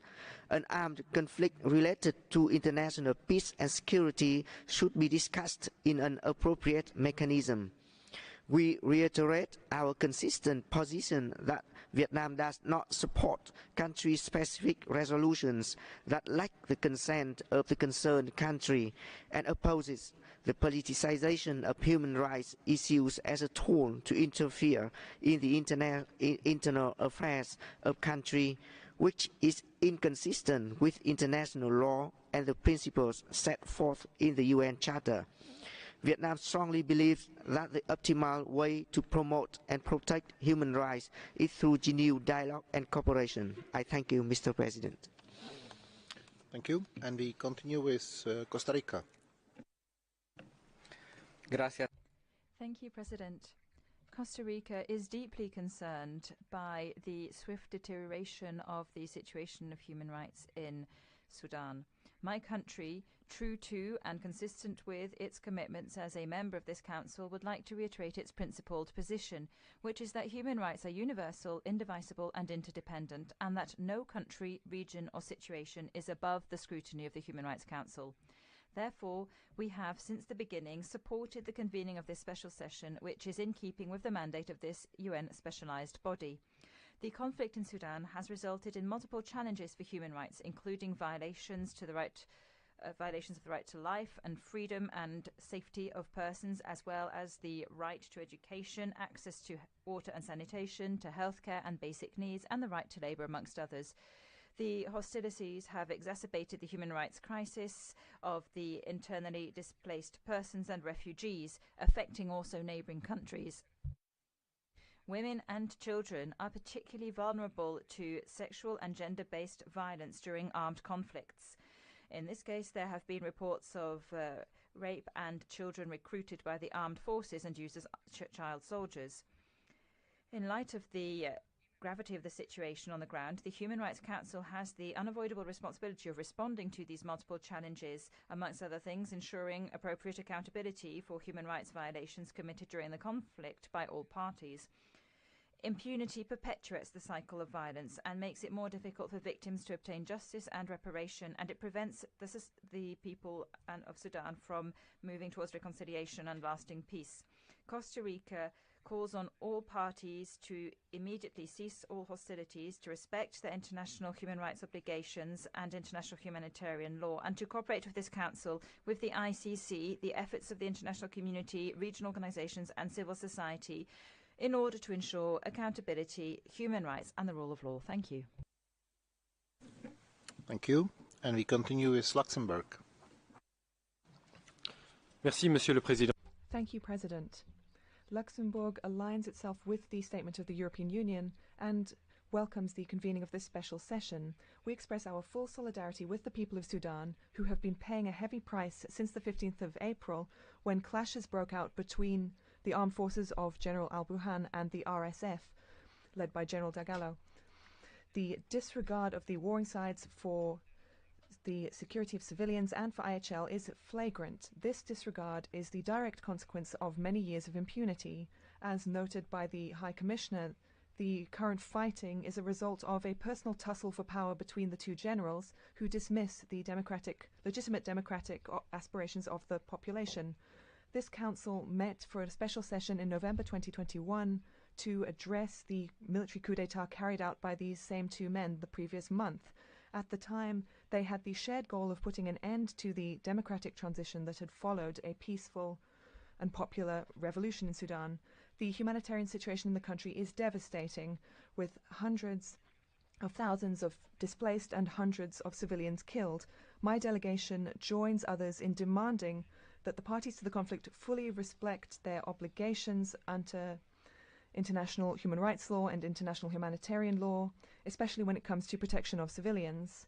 They must, above all, refrain from using explosive weapons in densely populated areas.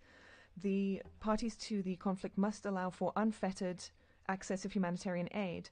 We also call for protection of human rights defenders, including women human rights defenders specifically, who have been threatened for their calls for peace and accountability. The time has come to place the interests of the Sudanese people at the forefront and for an undelayed return to the democratic transition, while highlighting violations and abuses of human rights, while putting an end to the culture of impunity that has led to the current conflict. This is why Luxembourg supports the resolution tabled before us, which seeks to bolster the mandate of the expert and calls on the OHCHR to keep the Council informed of the situation in Sudan. We call on all Council members to do likewise. I thank you. See, now let me invite South Africa. Thank you, Mr. President. We thank the High Commissioner for his candid yet grave statement on the human rights situation in Sudan. At the outset, allow me to express my delegation's solidarity with the people of Sudan, who have been subjected to unimaginable suffering since the outbreak of hostilities on 15 April 2023. The injuries, hurt, deprivation suffered, and the deaths of innocent civilians, including children, together with the untold damages that have been inflicted on the civilian infrastructure, is of grave concern. Indeed, the significant escalation in the conflict is serving to unleash a humanitarian catastrophe in a country which was already in a precarious humanitarian situation. This has in turn created a new wave of humanitarian challenges which are threatening to engulf the whole region. It is for this reason that South Africa joins those voices today which are urging the parties to the conflict to reach agreement on an unconditional and lasting ceasefire in order to address the dire humanitarian situation in the country. This ceasefire is an absolute and overriding priority, as it is fundamental to the establishment of humanitarian corridors necessary for unhindered humanitarian access and the evacuation of injured civilians. These corridors are also essential to addressing the rehabilitation of critical infrastructure, including water, electricity, and in ensuring civilians are able to have access to these services. South Africa therefore welcomes the talks that are currently taking place in Jeddah for this purpose, together with the ongoing regional efforts being deployed by IGAD under the auspices of the AU.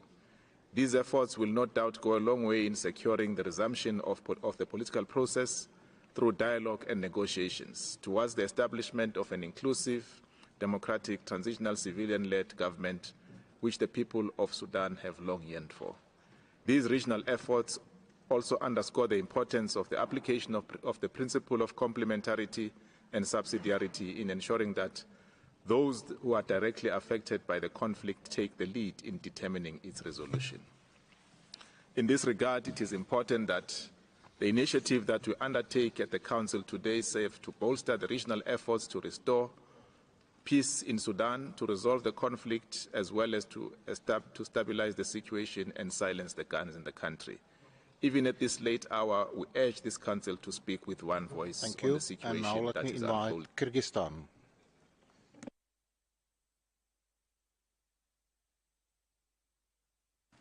Is it all right? No? Okay. Thank you, Mr. Chairman. Kyrgyzstan hails the noble efforts of our brothers from the Kingdom of Saudi Arabia and those of the United States to restore peace and respect to human lives and human rights in Sudan. According to the reliable reports, the chances are high that today a ceasefire might be reached in Jeddah. That would allow the immediate delivery of emergency humanitarian assistance, which we believe is the most important immediate task. We believe that today's deliberations and the fact of the convening this session did already greatly contribute to the cause of reaching a ceasefire, which is crucial and indispensable for restoring respect to the human rights in Sudan. Thank you. Thank you. Now let me invite Qatar. Thank you, Mr. Chair. We would like to align ourselves with the statements of the groups to which we belong. Our country reiterates its determination to promote and protect human rights in Sudan and our determined position regarding the sovereignty and territorial integrity of Sudan. We reiterate our solidarity with the Sudanese people in these dire circumstances that require joining national and regional and international efforts in order to restore peace and stability in this brotherly country. My country is following up with concern the developments in Sudan and we call upon all parties to resort to the voice of reason, to restraint, to give priority to public interest and to do everything possible to save the civilians from the impact of this conflict. We hope that this crisis will be solved through dialogue and peaceful settlement. We commend all international and regional efforts deployed currently in order to end this crisis, namely the negotiations and talks taking place in the city of Jeddah under the U.S. Saudi initiative aiming at reaching a lasting ceasefire and allowing humanitarian assistance access to civilians. We hope the success of these talks will lead to a real peaceful and lasting settlement of this crisis. we invite all parties to resort to the aspirations of the Sudanese people, their aspirations to peace, stability, and prosperity. We invite the OHCHR and the High Commissioner to provide the technical assistance to help the Sudanese government to fulfill its duties in terms of protecting and promoting human rights. We call upon the international community to provide urgent humanitarian assistance and to support the Sudanese people under these difficult circumstances. Thank you, Mr. President. Thank you. And now let me invite Eritrea. Thank you, Mr. President. From the outset, Eritrea believes bringing to an immediate end the present conflict in Sudan is an urgent necessity. In essence, the present conflict could be seen in relation to the undesirable trend followed by the political process of nation building introduced with the politicization of Islam after the advent of the NIF in power 3 decades ago. The popular movement of 2019, supported by the army, was intended to rectify and address the distortions created by NIF misrule. Hence, charting actions to the transitional phase to a new political dispensation should continue to the solemn and decisive task of the people of Sudan, who is able to resolve difficulties of higher magnitude. Regional efforts by IGAD aimed at complementing homegrown solutions are also welcome. While we acknowledge the need to respect for human rights, Eritrea vehemently opposes the continued meddling by some foreign countries and entities in the internal affairs of Sudan in the pretext of human rights. Thus, any initiative by the HRC should take the above stance in consideration and avoid politicization of human rights. Furthermore, the focus is made on addressing the root causes and solutions. It should be important to give any follow-up on the protection of human rights in the prevailing crisis through the existing established mechanism of human rights. Thank you. Thank you. And the last member speaking is Côte d'Ivoire on behalf of African states.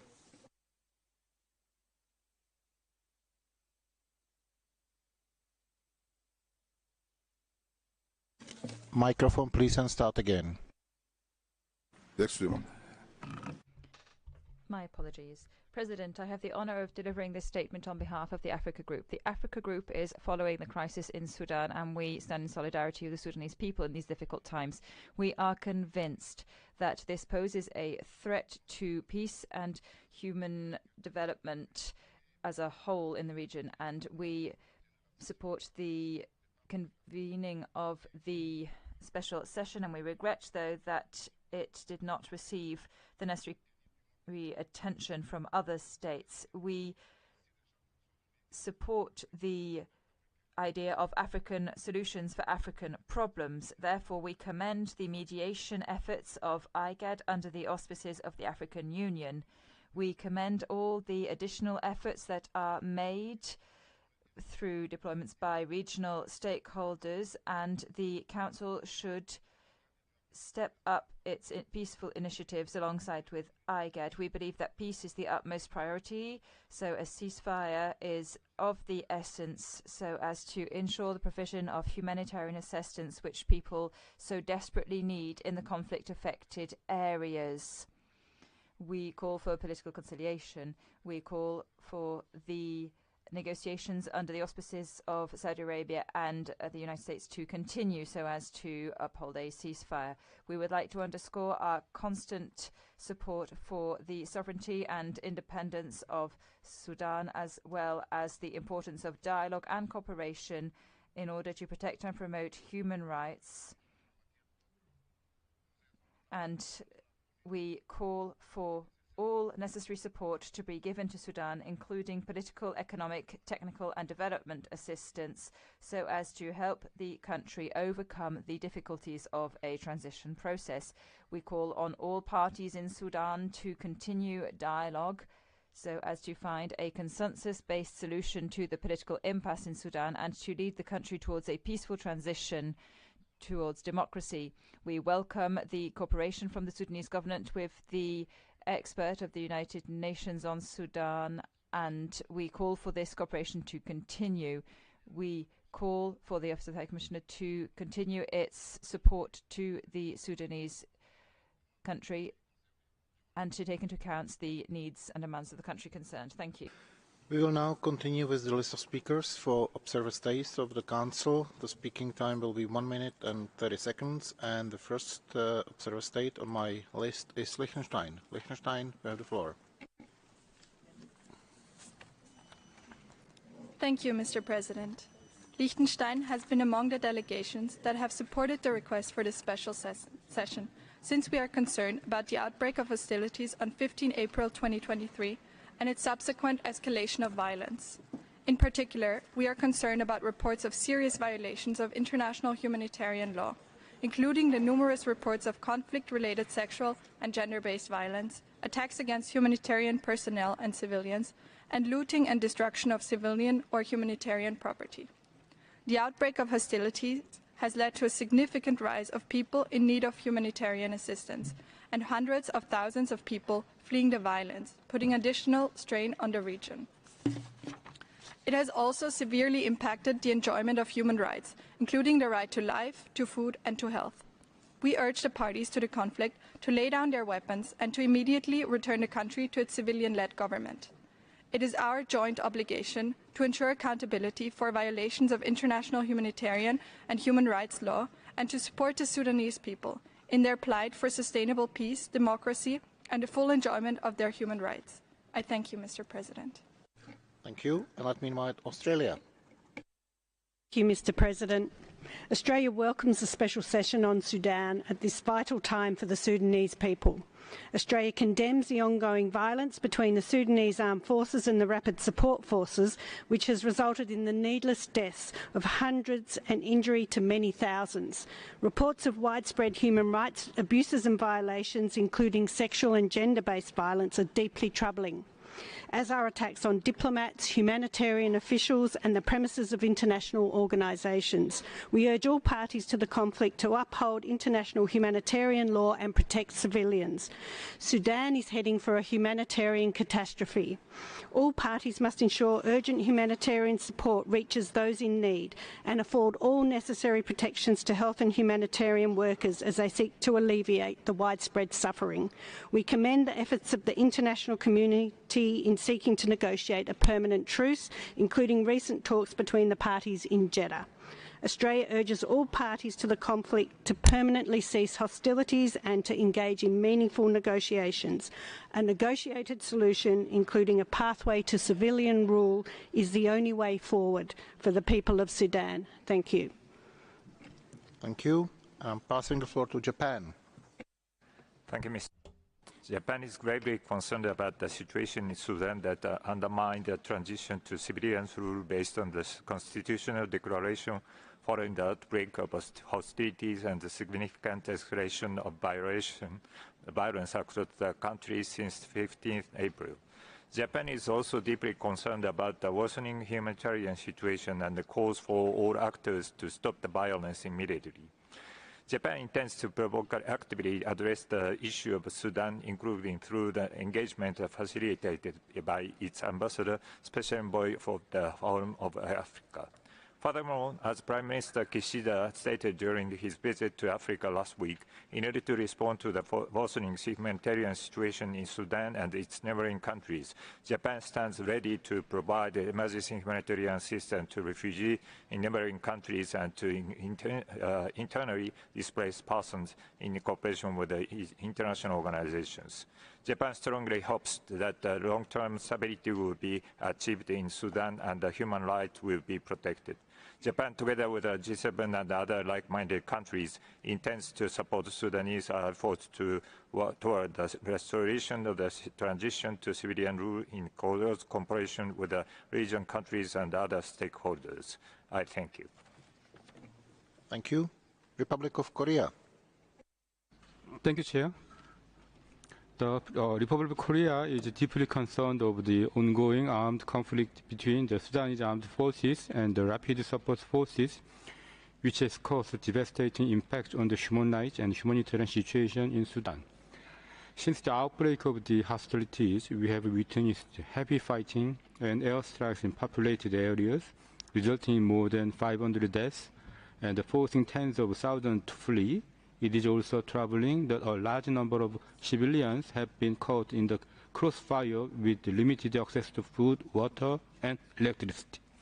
We call on all parties to immediately cease all hostilities and allow safe passage for civilians in compliance with international human rights and humanitarian law.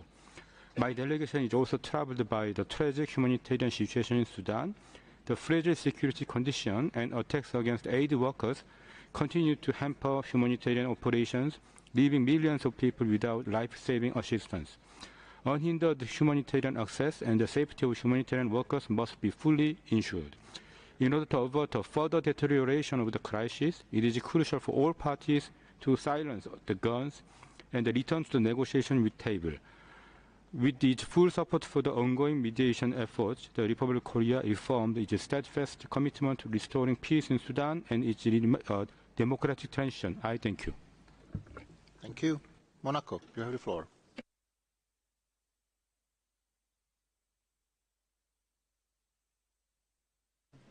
Je vous remercie. Thank you, President. The Principality of Monaco strongly condemns the human rights violations currently ongoing in Sudan, and we express our solidarity with the Sudanese people.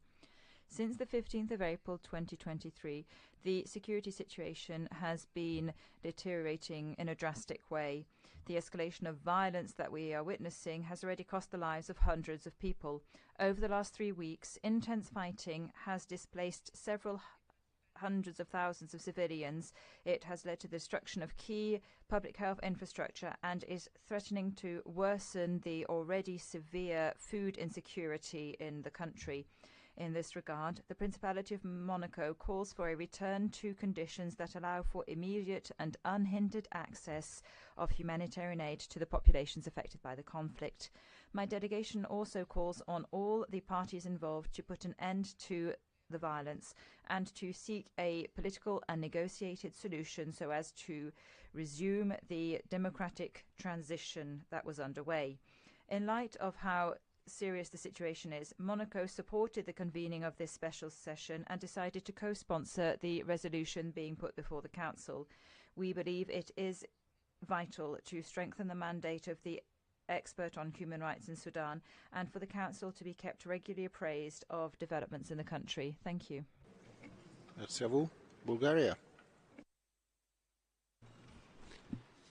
Mr. President, Bulgaria aligns with the EU statement and supports the convening of this special session for the following reasons.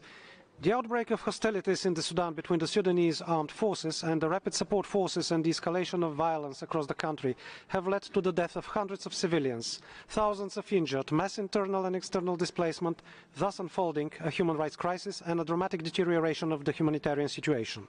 Bulgaria condemns all reported abuses and violations of human rights and of international humanitarian law committed by all parties to the conflict and insists that further violations be immediately stopped.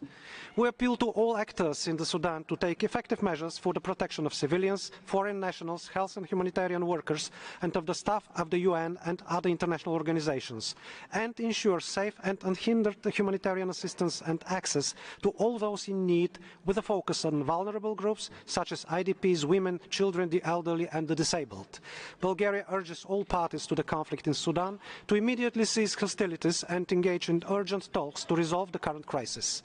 We call on all parties in the Sudan to resume the political process aimed at appointing a transitional civilian government and holding elections at a later stage, and strongly support all regional and international efforts to that end. We believe that the promotion and the protection of human rights, the rule of law and accountability for all violations and crimes committed will be a solid foundation for a lasting solution to the current crisis. I thank you. Thank you. And I'm passing the floor to the Holy See. Thank you, Mr. President. The Holy See has been following with deep concern the developments of the grave situation of conflict and violence that has been unfolding in Sudan. As the suffering of the people and humanitarian needs increase, the Holy See wishes to assure once again its spiritual closeness, prayers, and solidarity with the Sudanese people, especially the displaced and the refugees. The Holy See is particularly concerned with the grave humanitarian and human rights implications of the conflict and urges all parties to suspend armed attacks and ensure access to basic and essential services for the civilian population wherever they are needed, which includes allowing the safe delivery of humanitarian assistance. In this regard, the Holy See hopes that the truce may be extended and be fully respected, and that the negotiations between the representatives of all parties in the conflict may result in a fruitful agreement for a ceasefire and for peaceful and durable solutions, in the interest of the Sudanese population, as well as to avoid the risk of the violence spread to neighboring countries, undermining regional peace and security. In conclusion, the Holy See remains confident that dialogue, in a spirit of fraternity, may bring about a just and lasting peace. This delegation wishes to echo the appeal and prayers of Pope Francis so that arms might be laid down and dialogue prevail in order to return together to the path of peace and harmony. I thank you, Mr. President. Thank you. And now let me invite Indonesia. Thank you, Mr. President. Mr. President, today's special session would only be beneficial if the aspiration of Sudan as a country concerned were considered. Leading up to this meeting, we heard the position of Sudan. Indonesia echoes their concern and request for this Council to prioritize supporting ceasefire and humanitarian efforts. Ongoing violences must be stopped to protect civilians from further catastrophes. In this hour of need, Indonesia emphasizes the following. First, we call for relevant parties to immediately end the violence, declare an immediate ceasefire, and return to dialogue. Indonesia supports the ongoing effort by regional and other international actors. We emphasize that inclusive political dialogue is essential toward a democratic transition process. Second, we urge the international community to strengthen coordination and ensure adequate resources for humanitarian responses. The present authorities continue to ensure unimpeded and safe humanitarian corridor to deliver aid and evacuate civilians, prioritizing women and children and members of diplomatic mission. Third, we reiterate the importance to deliver technical assistance in response to Sudan needs and priorities. The Council should continuously provide capacity building in the field of human rights in support of an inclusive national reconciliation process. Indonesia stands ready to support the people of Sudan in their journey toward peace and prosperity. Thank you, Mr. Chairman. Thank you. Kingdom of the Netherlands. Thank you, Mr. President. The Kingdom of the Netherlands aligns itself with the EU statement, and we thank the core group for taking the initiative for this special session on Sudan.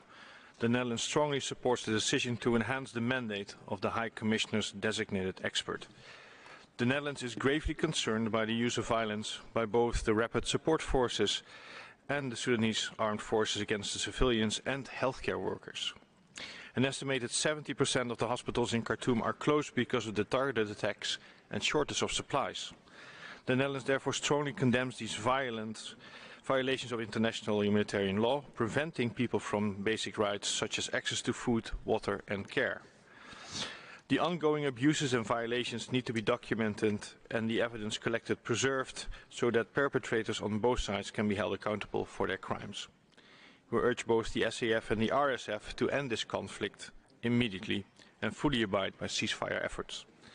Mr. High Commissioners, ladies and gentlemen, all efforts should be focused on ending these human rights and international humanitarian law violations and create safe corridors to provide humanitarian aid. The Netherlands is ready to support all efforts to obtain a solution and reaffirms its solidarity with the people of Sudan. Thank you.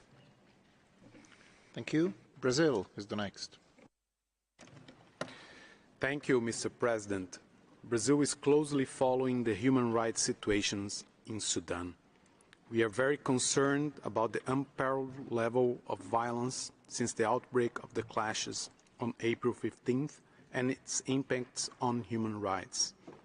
We commend the 7 neighboring countries of Sudan for keeping their borders open and receiving displaced persons. The attacks on civilians, civilian facilities, including hospitals and schools, and the looting of offices of civil society and international organizations, as well as diplomatic missions, are unacceptable. We reiterate our call for full respect by all parties to international humanitarian law and the Vienna Convention of 1961. We reiterate our call for immediate cessation of hostilities that could allow unimpeded access to humanitarian assistance. We support the efforts of the African Union, the Intergovernmental Authority for Development, the League of Arab States, the United Nations, and its Security Council in seeking lasting political solutions for the ongoing crisis, recalling the 2019 Constitutional Declaration and the Framework Agreement of 2022, we hope for the achievement of a political understanding leading to the return to a civilian-led government with full respect for human rights in Sudan. Thank you. Thank you. And I'm inviting Peru. Gracias. Thank you, President. Peru supports the convening of this special session of the Council on the human rights impact of the situation in Sudan in light of the severe armed conflict affecting the country. We deeply lament the tragic loss of hundreds of lives, including of children and young people, as well as reports of sexual aggression against Sudanese women. Peru agrees with what was said by the High Commissioner Volker Turk regarding the immediate ceasefire. This is of vital significance, and we urge the parties to the conflict to immediately end hostilities and to comply with international humanitarian law. We urge the parties to the conflict to respect human rights, to protect the civilian population, and to enforce the right to justice for everyone and ensure accountability for violations. We call on the international community to step up its efforts to support dialogue in favour of a ceasefire so as to meet the needs of the Sudanese people for a peaceful and democratic future in which their human rights are respected. Thank you. Thank you. Switzerland, you have the floor. Monsieur le President, Switzerland supports the convening of this special session and the extension of the mandate of the expert appointed by the OHCHR for Sudan. We are seriously concerned by the violent clashes taking place in Sudan since the 15th of April. We call on the parties to the conflict to reach an immediate ceasefire to enable speedy and unhindered humanitarian access and to allow for dialogue to be resumed. My country is alarmed by the disastrous humanitarian consequences caused by the conflict, which has already cost the lives of hundreds of civilians and forced the displacement of tens of thousands of people. We condemn violations of IHL and international human rights law, including attacks on hospitals. We urge the parties to the conflict to take all measures required to protect the civilian population.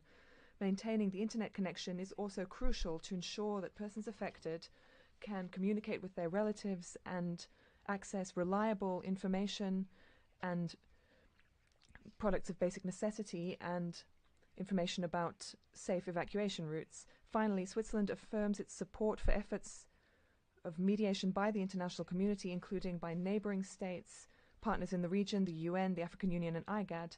We call on the parties to the conflict to cooperate fully with these stakeholders to put an end to the hostilities and find a lasting political solution. Thank you. Is Uruguay. Thank you, President. Uruguay views with concern the ongoing deterioration of the situation in the Republic of Sudan. This is aggravated by the clashes between the Rapid Support Forces and the Sudanese Armed Forces, which is worsening a negative picture which also affects respect for human rights. We condemn attacks against civilians and civilian infrastructure, and we are horrified by the increasing death toll and the number of wounded people and people forced to flee a context of violence and danger. We are concerned by difficulties for humanitarian assistance, as well as the continuous reports of physical and sexual violence against women and girls and boys. In light of this situation, the Council must respond. It must respond within its remit to ensure that there are no new victims. On this basis, Uruguay co-sponsored the convening of this special session. Similarly, we support the call from the High Commissioner for an immediate cessation of hostilities and for the prompt launching of investigations. We urge all of the parties involved to find a settlement for this crisis through peaceful means to ensure full respect for human rights and international humanitarian law. Finally, we urge them to cooperate with this Council and with the Office of the High Commissioner and with the appointed expert. Thank you. I give the floor to Ecuador. Thank you, President. Ecuador is taking part in this special session with great dismay in light of the violence in Sudan and the resurgence of hostilities since the 15th of April, which have triggered an alarming humanitarian crisis. We deplore all actions that are counter to human rights and international humanitarian law, including attacks against humanitarian workers and civilian infrastructure, especially hospitals and airports. We also lament the loss of hundreds of lives, including those of women and children, during the fighting between the Sudanese armed forces and the Rapid Support Forces. We also deplore the increase in sexual and gender-based violence. We urge for international human rights law and international humanitarian law to be respected. We call for humanitarian corridors to be established for the evacuation of civilians and for the safety of humanitarian staff to be ensured. Also, it is vital to address the critical situation of internally displaced persons in the Darfur and also of women and girls fleeing violence. Ecuador echoes the call for the parties to the conflict to immediately cease hostilities and to resume dialogue in order to resolve the crisis in Sudan in a way that is respectful of human rights and democratic principles. Finally, we believe it is vital to support regional and international efforts to return the country to a path of transition towards a constitutional order. Thank you. Thank you. And now let me invite Croatia. Mr. President, Croatia aligns itself with the EU statement. The gravity, scale and the complexity of current crisis in Sudan is manifested in a high level of civilian casualties, displacement, destruction, migration and suffering of the most vulnerable parts of the population, including women and children. Croatia strongly condemns the ongoing military attacks motivated by the struggle for power. We call upon all actors in Sudan to ensure protection of civilians, including against sexual and gender-based violence. We call upon all parties to the conflict to immediately stop the hostilities and refrain from further violations and abuses of human rights and to cease the violations of international humanitarian law. We emphasize the important role of the civil society whose peaceful struggle and sacrifice for democracy should get more prominence at the international support. Mr. President, it is imperative to ensure ceasefire, humanitarian access and corridors for the evacuation of civilians. We call upon Sudan to ensure meaningful domestic accountability for all violations and abuses. Sudan is of crucial importance for the stability of the entire Northeast Africa. The lives of millions are at stake. The worst is yet to come, it seems, and we should do our utmost to prevent it. Thank you.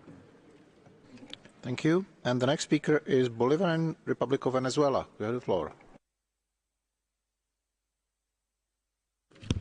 Gracias, Presidente. Thank you, President. Venezuela is concerned by the conflict in Sudan, and we deeply lament the loss of life and the difficult humanitarian situation. The convening of this special session and the resolution that is being put forward by the co-sponsors does not have the consent of the state concerned. It ignores regional initiatives currently underway in order to achieve a ceasefire and advance peace. It would be prudent to support the efforts of the Arab League and the African Union in addressing this situation with the consent of the country concerned. Venezuela believes it is necessary to support these important initiatives, which are conducive to effective protection and promotion of human rights. Once again, we call on our peace-minded diplomacy. We call for any action that might lead to an escalation to cease. My country is a firm defender of the principles and goals of the Charter, and we call for dialogue between the parties in order to preserve life, human rights, and establish stability in the country and the region. We reaffirm our firm commitment to the supreme values of peace, friendship, and solidarity between the world's nations, and we will continue to advocate a peaceful settlement of disputes on the basis of the universal principles of respect for sovereignty and non-interference in the internal affairs of states enshrined in the UN Charter. Thank you.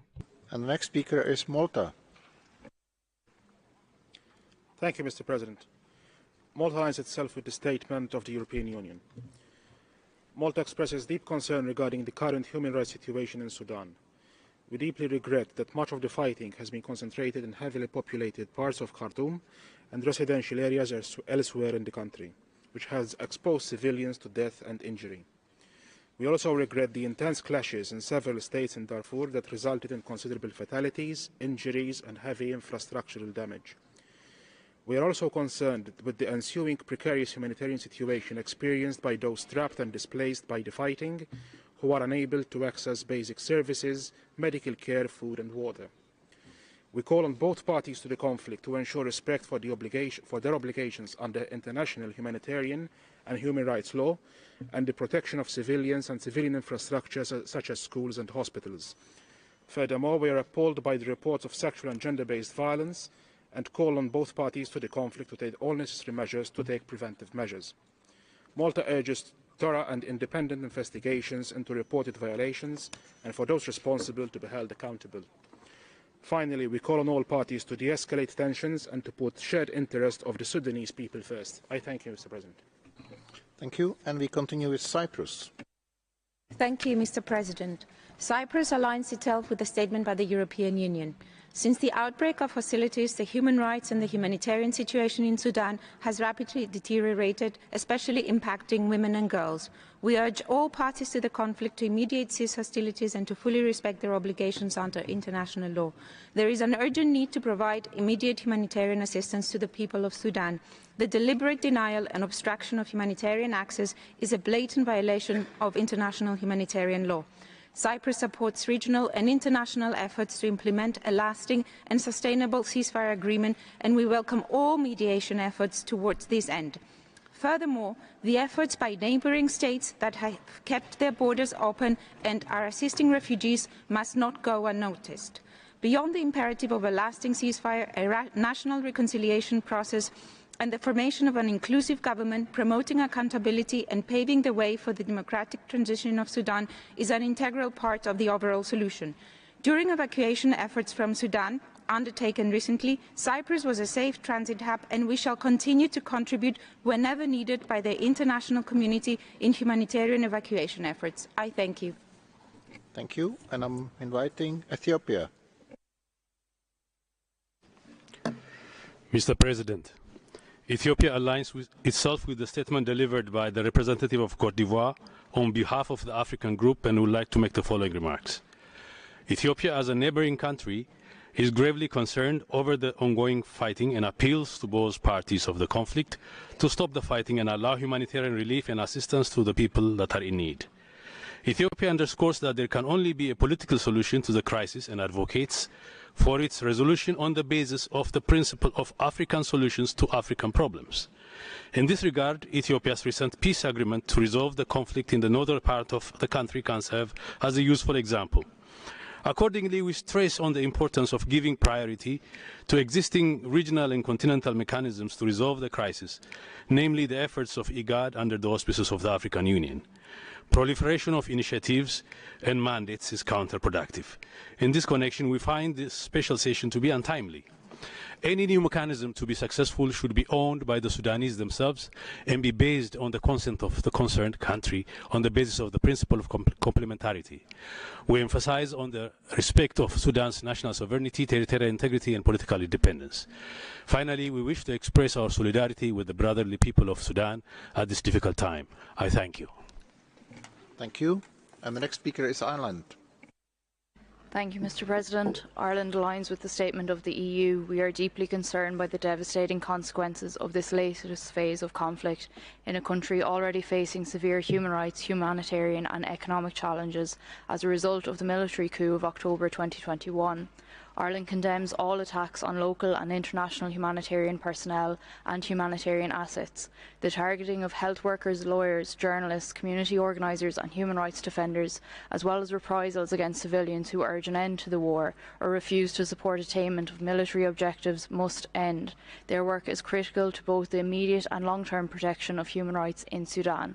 We urge the parties to facilitate immediate and unconditional humanitarian access and protection in line with obligations under international law. With fighting concentrated in urban areas and use of explosive and aerial weaponry, IDP settlements, hospitals, schools and vital civilian infrastructure have all been the target of attack. Unicef reports that 7 children are killed or injured each hour. Hundreds of thousands have been displaced.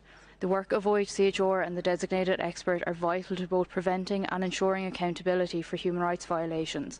Ireland supports the strengthening of monitoring and reporting. We call on this Council to speak with a united voice against this reckless violence and in solidarity with the Sudanese people in their demands for a peaceful and democratic future. I thank you. Thank you. Italy. Mr. President, Italy aligns itself with the statement of the European Union. Italy is deeply concerned about the deterioration of the human rights situation in Sudan following the outbreak of hostilities on 15 April, which have already caused a death toll of hundreds and thousands of injured. We are also gravely concerned about the exacerbation of the already dire humanitarian situation in the country, as well as the sharp increase of internally displaced persons and refugees in neighbouring countries.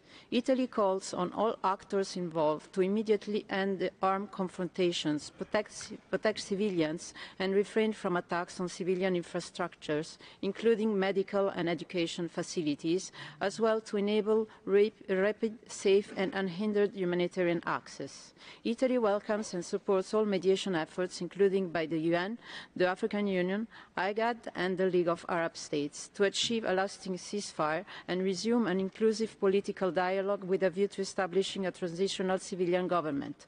We also appreciate the joint initiative by the US and Saudi Arabia that led to preliminary talks in Jeddah between representatives of the Sudanese armed forces and the Rapid Support Forces. Italy stands in solidarity with the people of Sudan, whose aspirations for a peaceful and democratic future deserve the full support of the international community. I thank you, Mr. President.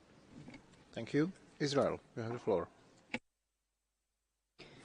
Thank you, Mr. President. Israel is concerned over the recent events in Sudan and the implications of the ongoing hostilities which began on 15 April 2023.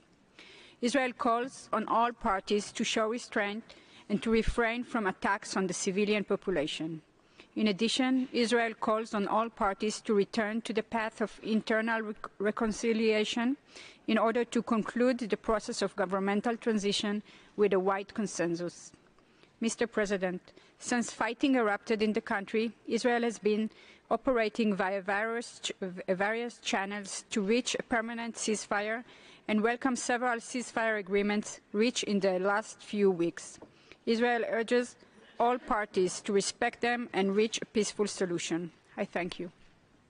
Thank you. And now let me invite New Zealand.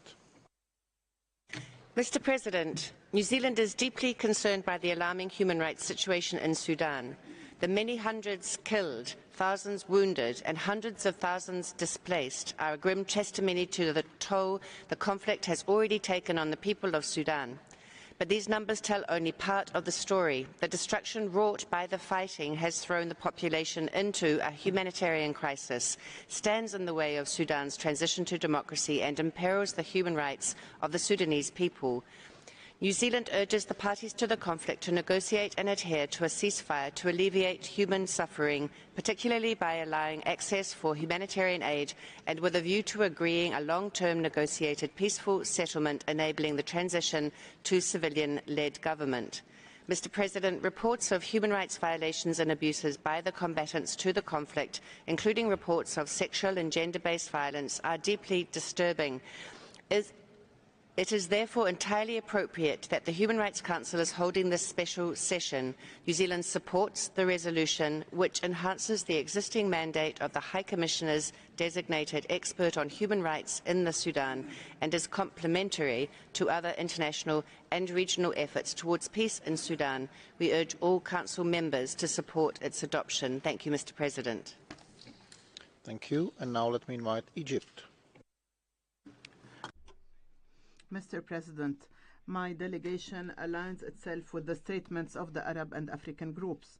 In our national capacity, we would like to express Egypt's solidarity with the brotherly Sudanese people with whom we have historical relations as a neighboring state. Egypt is attached to stabilizing the political and security situation and to respond quickly to the humanitarian needs in the Sudan, and therefore we stress the need for an immediate and comprehensive ceasefire in order to preserve the wealth of the brotherly Sudanese people and institutions of the Sudanese state. We are making strenuous efforts to facilitate the arrival of people from Sudan through border crossings and to provide them with humanitarian assistance and necessary medical services. We urge all international organizations and UN agencies working in the humanitarian field to redouble their efforts and to provide necessary assistance to alleviate the suffering of the Sudanese people. We seize this opportunity to reaffirm our principled position, rejecting the convening of council meetings on the human rights situation in states, the establishment of mechanisms to follow up the situation, or to expand the mandate of the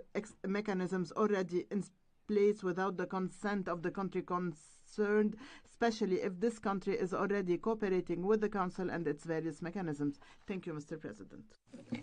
I thank you, and I'm inviting Slovenia. Thank you, Mr. President. Slovenia aligns itself with the EU statement. We are deeply concerned by the human rights situation in Sudan. For decades, Sudan has provided shelter for internally displaced persons as well as for refugees from the region. Despite conflicts in some parts of the country, a significant part remained peaceful. Following the outbreak of hostilities since 15 April 2023, many civilians have been killed, injured or displaced. Civilian infrastructure has been destroyed.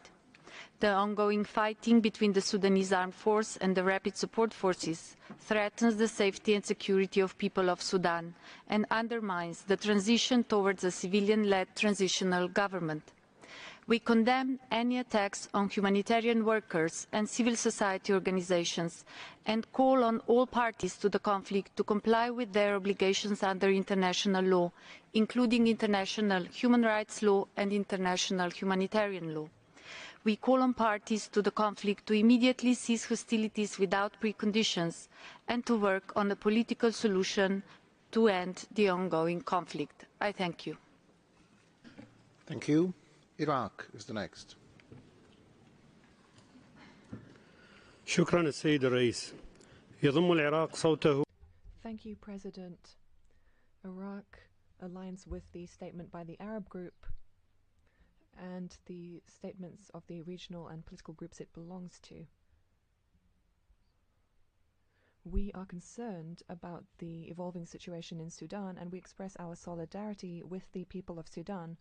President, Iraq reiterates its position of principle that there needs to be an immediate ceasefire and that there needs to be a delivery of humanitarian aid. We support Arab initiatives to encourage both sides to the conflict to relaunch dialogue, to put an end to this dangerous crisis,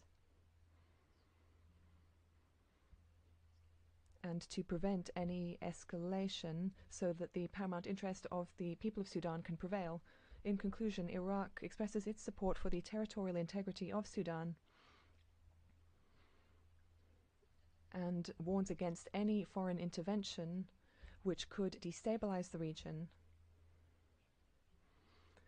And we call for a rejection of violence to protect civilian life. I thank you. Thank you. And now I would like to invite Zimbabwe.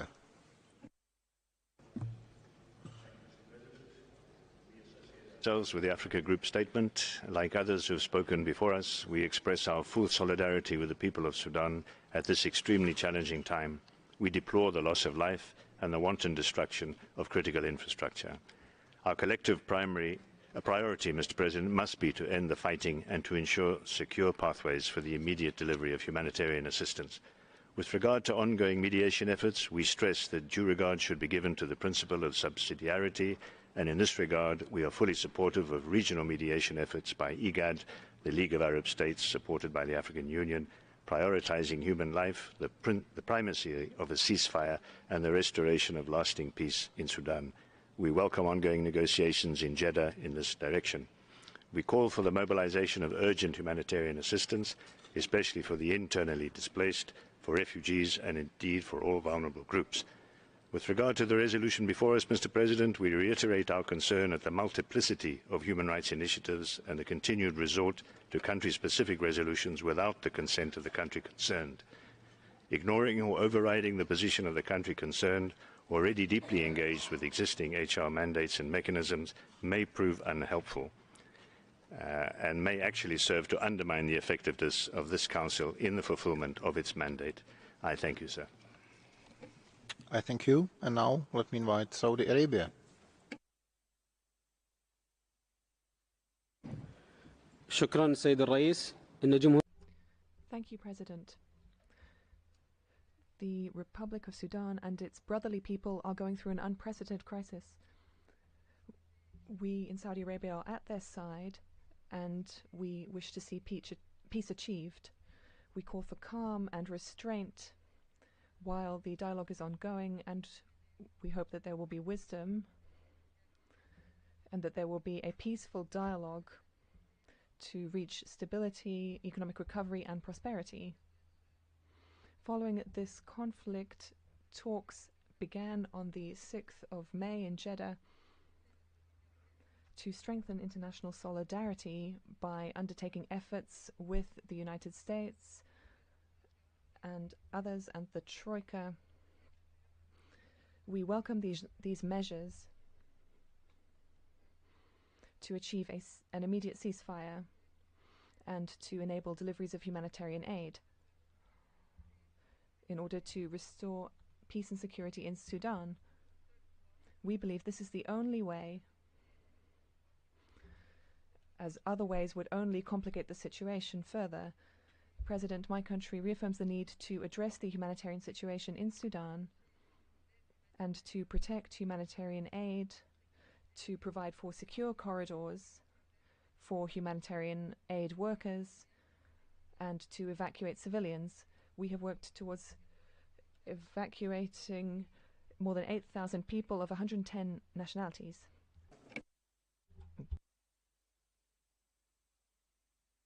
Iran, you have the floor. Bismillahirrahmanirrahim. Mr. President, the Islamic Republic of Iran reiterates its fundamental position on the necessity of respecting national sovereignty, territorial integrity, and non-interference in internal affairs of countries as the important principles of international law, which should be taken into account in fulfilling the mandate of the Human Rights Council.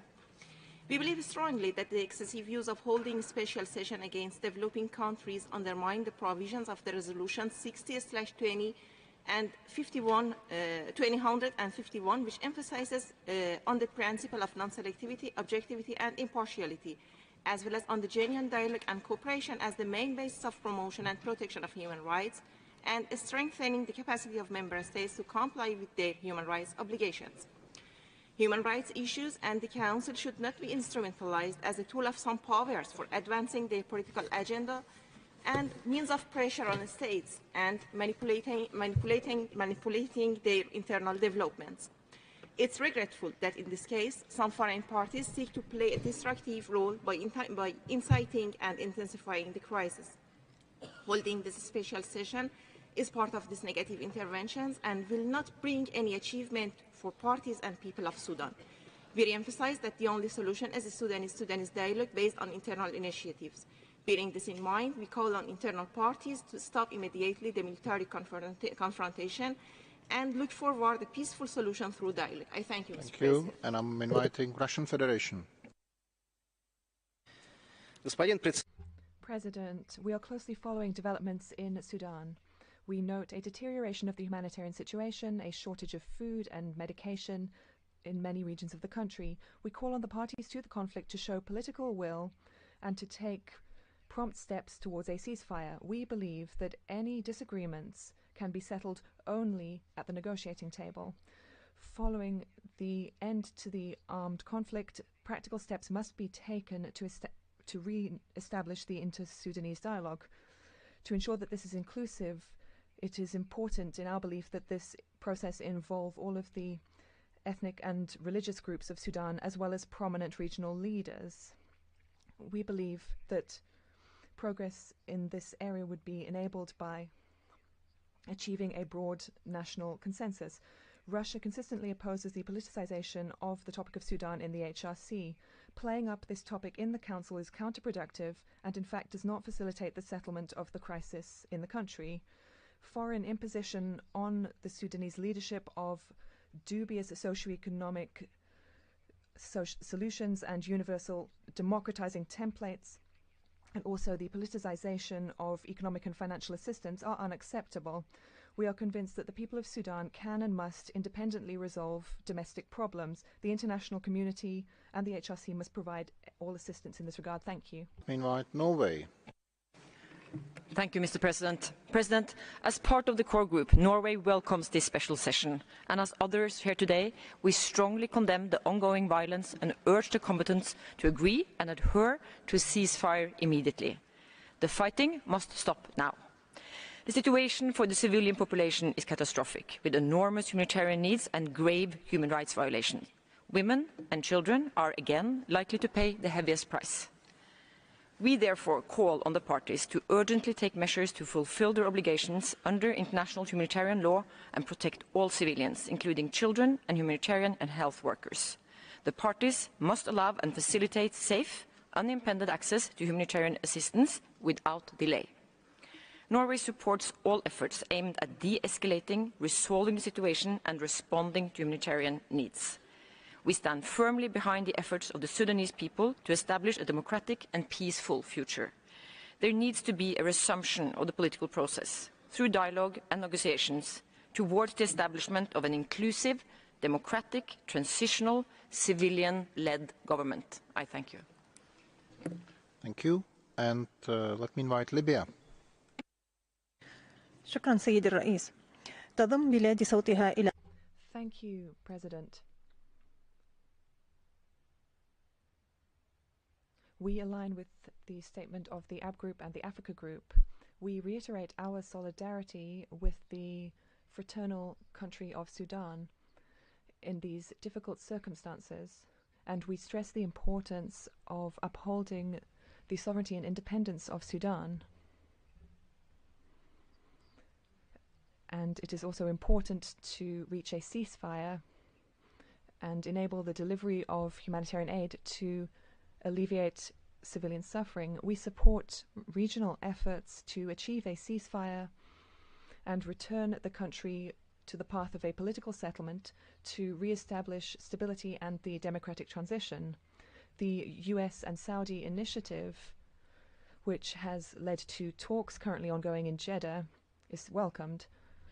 President, we support the state of Sudan and we call on you to respect this country's position that it expressed regarding the holding of this session and on the possibility of creating further mechanisms, part of myriad international mechanisms on the human rights situation in Sudan. This complicates the work of these mechanisms and limits their effectiveness. In conclusion, we call on the High Commissioner to continue providing technical support to Sudan to allow for promotion and protection of human rights. You have the floor. Merci, Monsieur le Président. Thank you, President. The delegation of Chad aligns with the statement made by the Africa Group.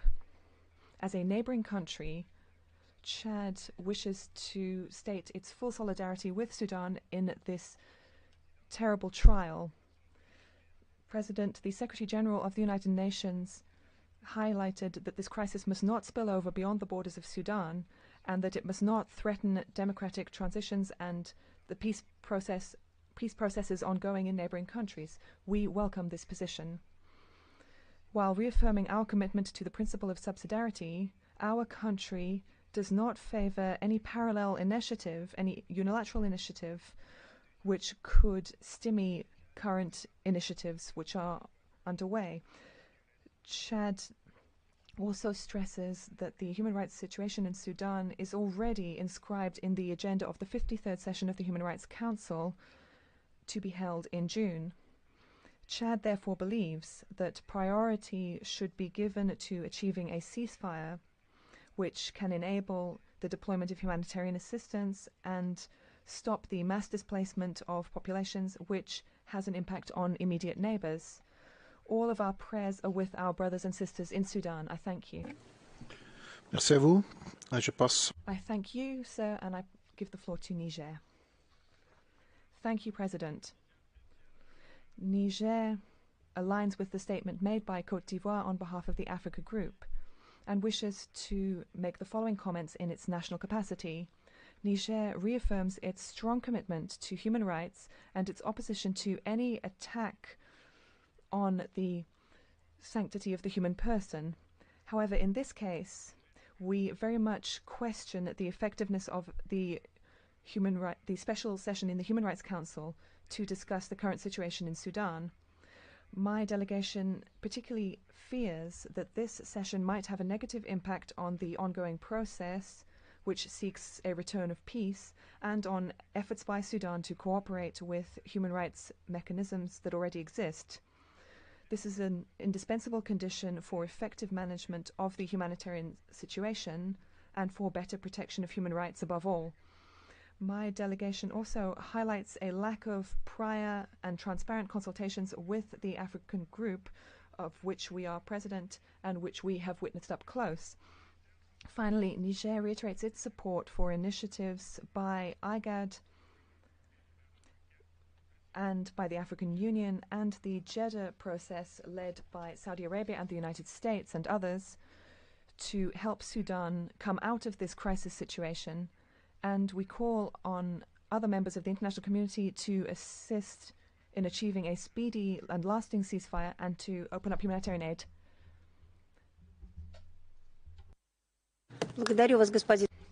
Thank you, President. The crisis situation in Sudan requires a speedy settlement of the conflict to put an end to violence, restore order, and ensure security and safety for civilians. The delegation of Sudan has expressed its position on holding a special session. Ignoring this position bears testimony to a continuing practice in the Council of imposing politically motivated solutions against the will of the concerned sovereign countries. We call on countries to refrain from actions which may have a negative impact on the negotiation process and to prevent escalation and settle the situation in the country. We support inter-Sudanese dialogue and stability in this country and also a speedy solving of humanitarian problems. I thank you. Nigeria, you are the next. Thank you, Mr. President. Nigeria aligns with the statements delivered on behalf of the African Group and that of the government of Sudan to oppose the convening of a special session by this council on the human rights situation in Sudan. We strongly condemn the wanton violence and killing of innocent civilians, including children. However, the call for this special session is a flagrant disregard of the sovereignty and political independence of Sudan, and indeed an outright dismissal of the efforts and commitments of the African Union, IGAD, UN Security Council, and other regional mediation efforts to ensure a lasting ceasefire. It is pertinent to highlight that the very decision by some member states to convene this special session without recourse to ongoing continental efforts is obstructive. We are of the view that actions such as these only undermine continental mediation efforts, including the robust engagement of Saudi Arabia and UAE. The delegation of Nigeria remains resolute that regardless of the alliances or nomenclature, any attempt to interfere in the internal politics of Sudan through the creation of another human rights mandate or mechanism is counterproductive and should neither be encouraged nor find room within this council. While recalling the principles of complementarity and subsidiarity, we urge the Human Rights Council to support the government of Sudan in its effort to achieve a peaceful resolution to the conflict by opposing any decision on actions that could complicate the already tense situation in the country. We therefore call on member states of this esteemed council to support the ongoing efforts to return Sudan to a transition process and constitutional order and to ensure unfettered access to humanitarian assistance and relief. I thank you. Thank you. And now let me give the floor to Turkey. Mr. President, we follow the ongoing clashes with deep concern. International community cannot let the clashes turn into a protracted conflict with severe consequences for the people of Sudan and across the borders. The Turkish authorities are in close contact with all sides for urgent ceasefire and dialogue. We welcome the start of pre-negotiation talks in Jeddah. We support the efforts of the African Union and IGAD in this process. Return to the civilian rule in Sudan is the ultimate goal.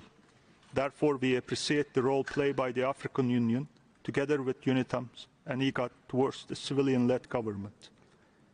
We support the calls in the resolution to the parties for a permanent ceasefire and negotiations. At the same time, we endorse the principles of African solutions for African problems. With this understanding, we are ready to contribute to the efforts the African Union, and other regional organizations such as IGA. Thank you. Thank you. And let me invite Austria. Thank you, Mr. President. Austria aligns itself with the statement of the European Union. 3.5 weeks after fighting broke out between the Rapid Support Forces and the Sudanese armed forces, bringing fear, deprivation, trauma and suffering to civilians, the human rights situation in Sudan continues to deteriorate dramatically. Austria notes with great concern the escalating violence and attacks on civilians, including widespread sexual and gender-based violence in Sudan. Women and girls are the primary victims of these atrocities, with reports of rape, sexual assault and harassment. In addition, restrictions on freedom of expression, media and access to information in Sudan are of grave concern. Journalists, human rights defenders and civil society activists face threats, intimidation and censorship that prevent them from carrying out their important work. Austria fully supports the draft resolution before us, particularly strengthening the designated expert on Sudan, the High Commissioner for Human Rights and OHCHR. We call on all parties to the conflict to immediately cease hostilities and fighting, to protect civilians and to fully comply with and negotiate a durable ceasefire and to respect international human rights law and international humanitarian law. I thank you. Thank you. Canada, you have the floor. Thank you, Mr. President. Canada remains deeply concerned about the deteriorating humanitarian and human rights situation in Sudan and calls for an immediate end to the violence. We are not only preoccupied with what is happening in urban centres, but also with what this will mean for already delicate regions like Darfur. Millions of people are in need of humanitarian assistance. Hospitals and doctors are being targeted, and attacks on communication infrastructure are unacceptable. Canada is also concerned by the increased risk of sexual and gender-based violence, particularly for women, human rights defenders, and women and children seeking to leave. Mr. President, the Council has a distinct and complementary role to play in response to the crisis, one that is coordinated with and reinforces regional efforts to support the establishment of a transitional and civilian-led government. We welcome the draft resolution, in particular its proposal to provide additional resources for the Office of the High Commissioner for Human Rights to respond to the situation. There can be no enduring peace and security in Sudan without respect for all human rights. Any settlement must ensure that the voices of local civil society are heard and integrated, including political groups, peace builders, and a vibrant press. Canada will continue to support the people of Sudan in their call for a return to a peaceful and civilian-led transition and their aspirations for freedom, peace, and justice. Thank you. Thank you. And the next on my list is Mauritania.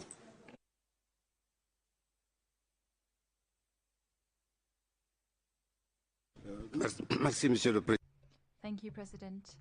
My delegation aligns itself with the statements made on behalf of the Arab and Africa groups, and we reaffirm our commitment to the sovereignty, independence, unity and territorial integrity of Sudan. We also reiterate our firm support for the Sudanese people in these difficult circumstances. We are following with great concern the situation in the sister Republic of Sudan, as well as the serious security escalation and its impact on lives of citizens and the country's stability.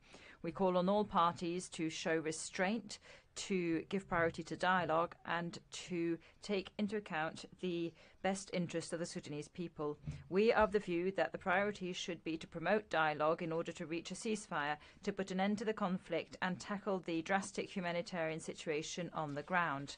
In this respect, we commend the pre-negotiations in Jeddah supported by Saudi Arabia and the United States and the regional mediation efforts led by IGAD and the African Union. We also therefore believe that the convening of a special session of this Human Rights Council could undermine these ongoing efforts. My delegation would like to reiterate that assistance should be provided to Sudan so as to overcome the difficulties, and support should be lent to the ongoing mediation efforts in order to reach a political settlement. Thank you. Sudan, please.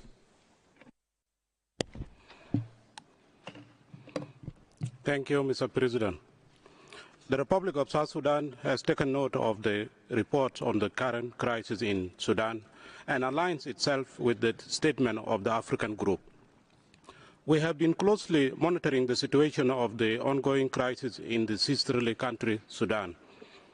Mr. President, despite the challenges Sudan going through, and in line with the principle of solutions to the problems in Africa, South Sudan believes that African solutions remain better options to African problems.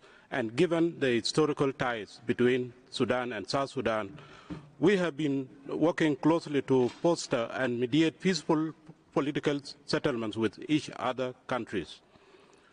South Sudan supports the IGAD initiative, whereby the IGAD heads of its state and government delegated on 16th of April 2023 His Excellency President Salva Kiir Mayardit and his Kenyan and Djibouti counterparts to consult with Sudanese leaders on the urgency of arresting the current situation in the sisterly country Sudan. Mr. President, in light of the political initiative of IGAD supported by the African Group and the ongoing negotiations started in Jeddah under the auspices of Saudi Arabia and United States of America, South Sudan calls on the Human Rights Council to consider lifting the unjustified imposed human rights resolutions on Sudan. Thank you. And we will continue with Tanzania. Tanzania, you have the floor. Thank you, Mr. President, for giving me the floor. The United Republic of Tanzania aligns itself with the statement made by Cote d'Ivoire on behalf of the African Group. We join hands in expressing our solidarity with the Sudan and commend the ongoing mediation by the region to ensure that an amicable solution is reached and peace prevails. We further encourage the international community to complement the efforts by Sudan to protect and promote human rights and provide the needed humanitarian assistance. We also encourage continued cooperation between Sudan and the Office of the High Commissioner for Human Rights and other UN agencies. I thank you, Mr. President, for the opportunity. I thank you. And I'm inviting Tunisia.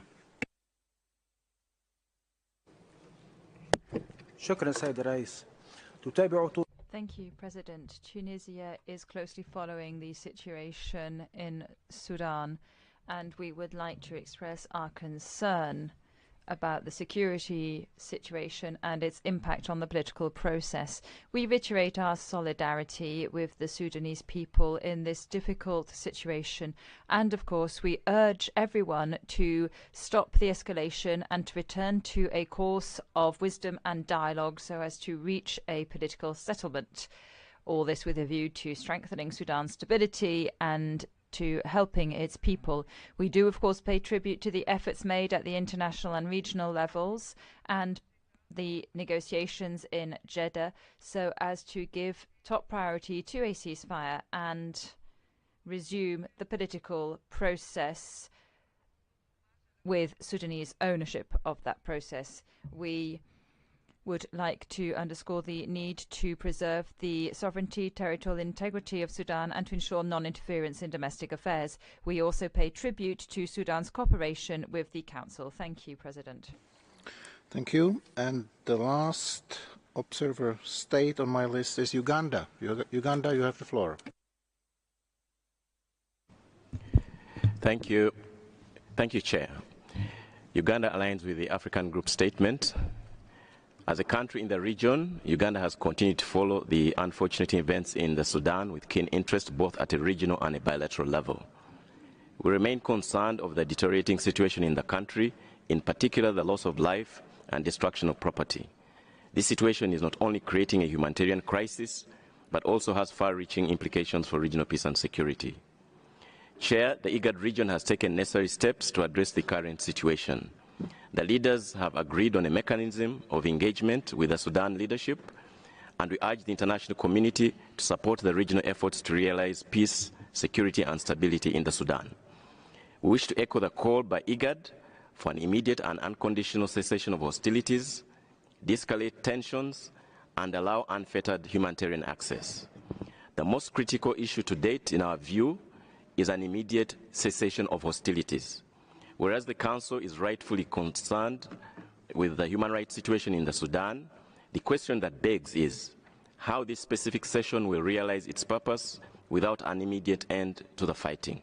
Therefore, it is essential that this Council works cooperatively with the Sudan as a country of concern to successfully achieve the tenets of the resolution under consideration today. I thank you, Chair. Thank you very much. And I recognize the request for the floor from the Equatorial Guinea. Sir, you have the floor. Gracias, señor presidente. Thank you, President. Equatorial Guinea aligns itself with the statement by the Africa Group. Equatorial Guinea is deeply... You are not on the list of speakers. You didn't actually register yourself to the list of speakers, so I gave you floor because you waved your flag.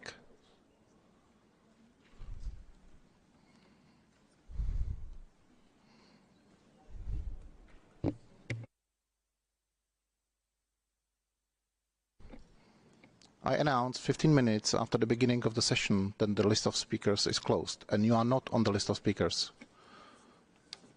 So I don't know what you're asking for.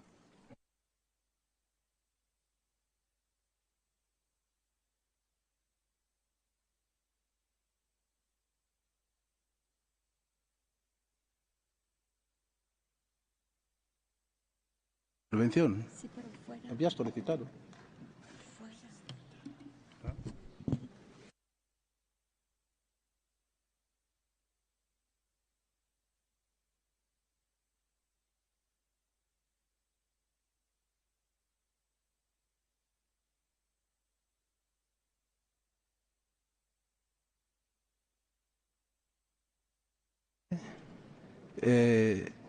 Como ya había solicitado.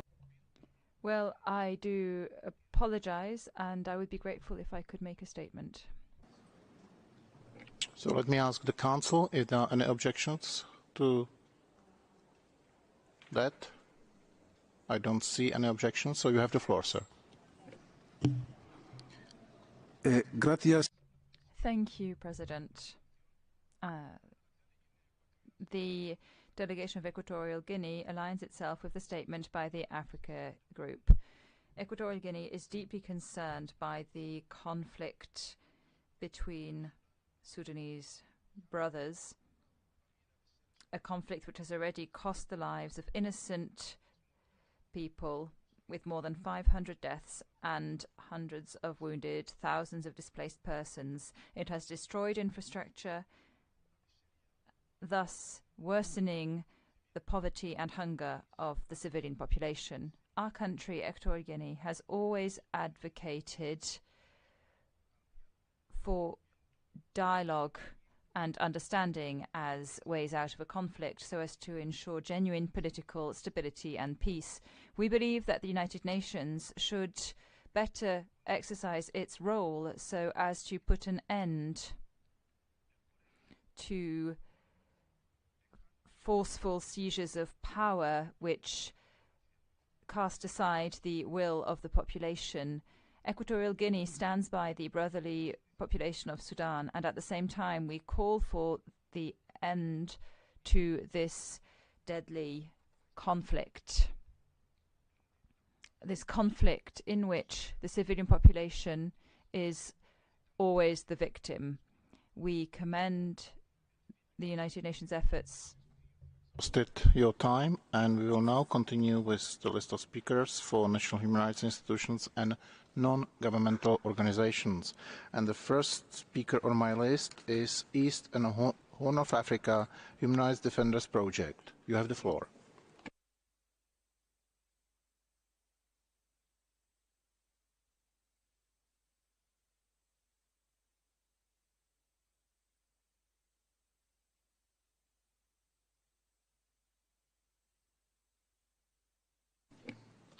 Again, East and Horn of Africa Human Rights Defenders Project. You have the floor.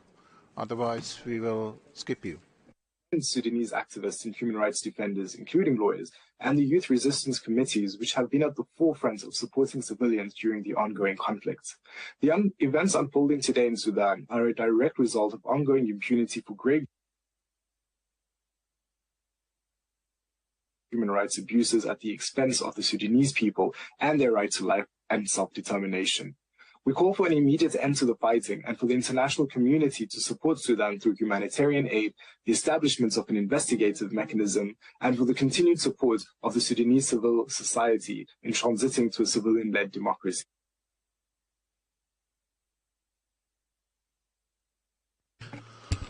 I do apologize to the Council, but I'm being informed that we need to sort out a technical problem, and we will start again with East and Horn of Africa Human Rights Defenders Project. Please. Mr. High Commissioner, once again, the Council is forced to address Sudan.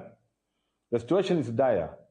The absolute priority is ceasefire, delivery of aid, restoration of medical care, and humanitarian corridors. While the message holding this special session stands important, the draft resolution is not entirely satisfying. We reiterate the NGO call for an investigative mechanism. Until accessing the country is reasonably safe, experts will have to rely on remote monitoring and other rules. The criminal accountability standard used by judicial mechanisms is hard to reach, but political and moral accountability can deter violation and prevent reoccurrence, we hope. Mr. President, impunity allowed this to happen and systematic violation to continue. Without accountability, violence will recur. Up to 15th April, there was no real incentives on political actors to refrain from using violence and no prioritizing of accountability. African bodies and international community must do their utmost to help the democratic forces hold those responsible for inflicting this misery on the Sudanese people criminally accountable. I thank you. Thank you. Colleagues, this was the East and Horn of Africa Human Rights Defenders Project, and we will continue now with a video intervention by International Bar Association. The International Bar Association's Human Rights Institute welcomes this special session. We remain gravely concerned over the conflicts in Sudan and the complete disregard of international humanitarian and human rights law by the Sudanese armed forces and the rapid support forces. We condemn the indiscriminate killing of civilians and the targeting of hospitals, rendering 70% of them inoperable.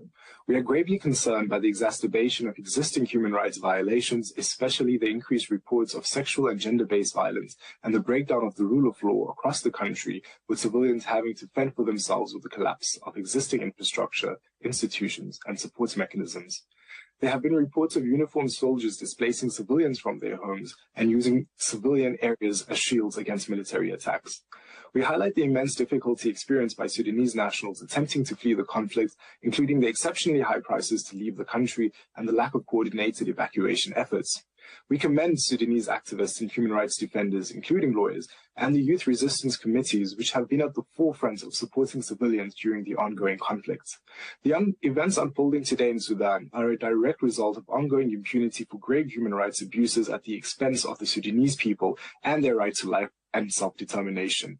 We call for an immediate end to the fighting and for the international community to support Sudan through humanitarian aid, the establishment of an investigative mechanism, and for the continued support of the Sudanese civil society in transiting to a civilian-led democracy.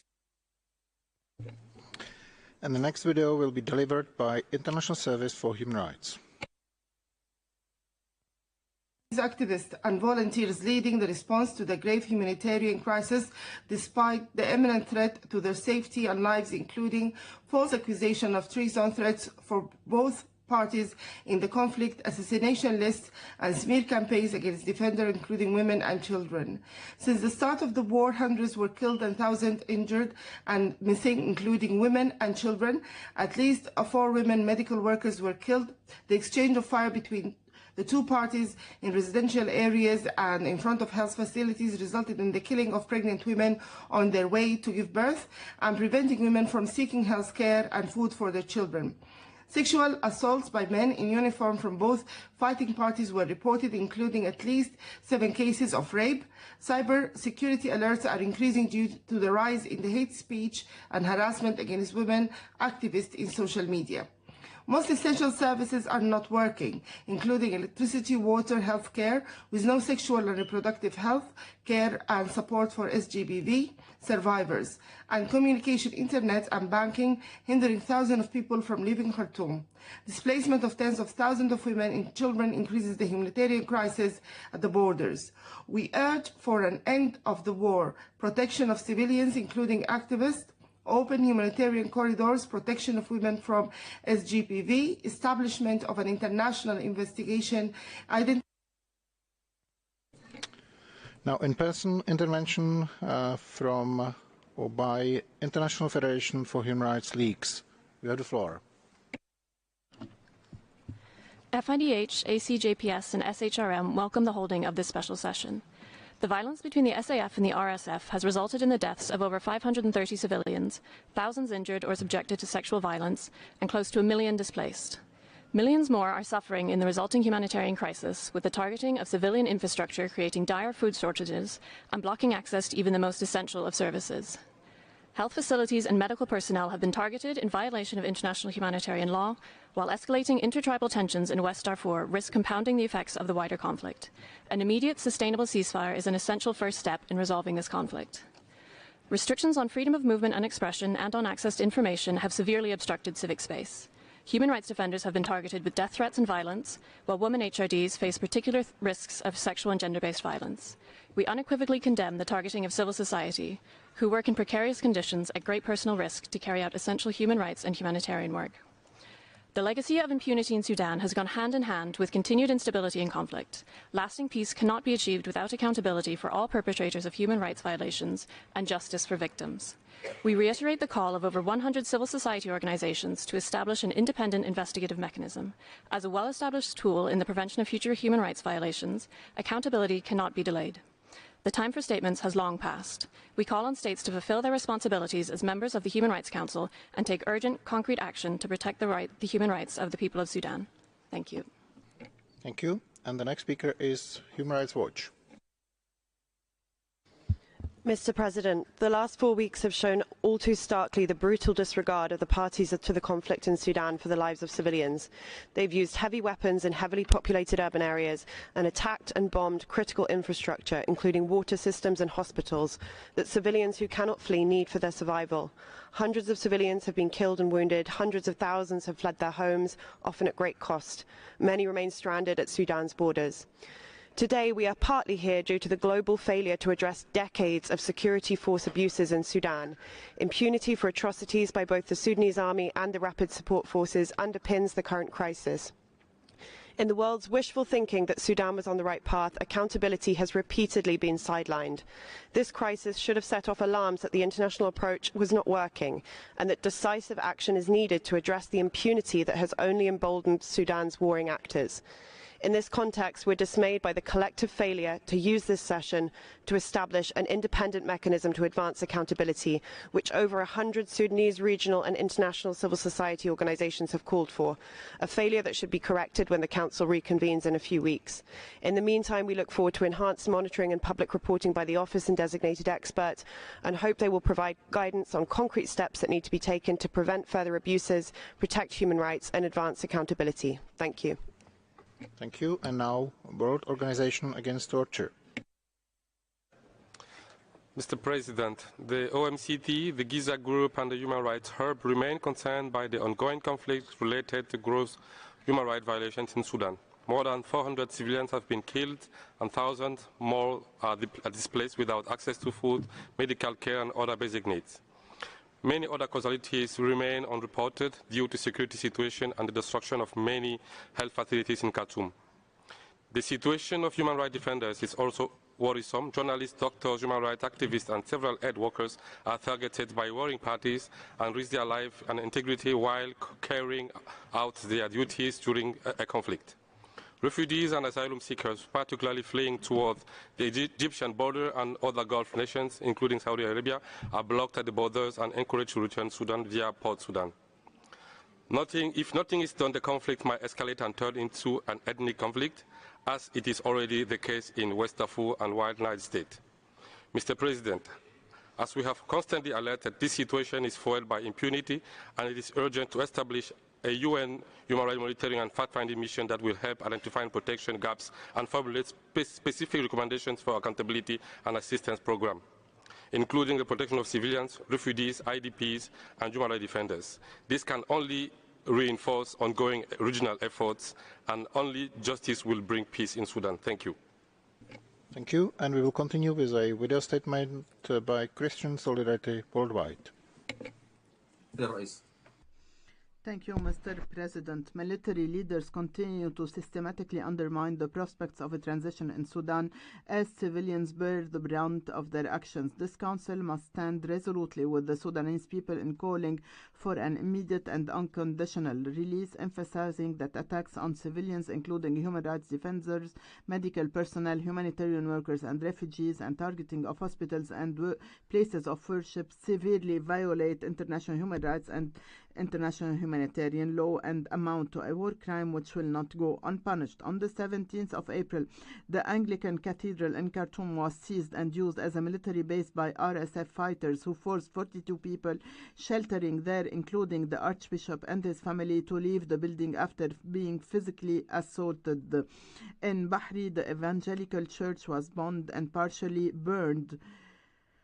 We urge the Council to reiterate the inviolability of religious, cultural, and medical locations, and any attempt to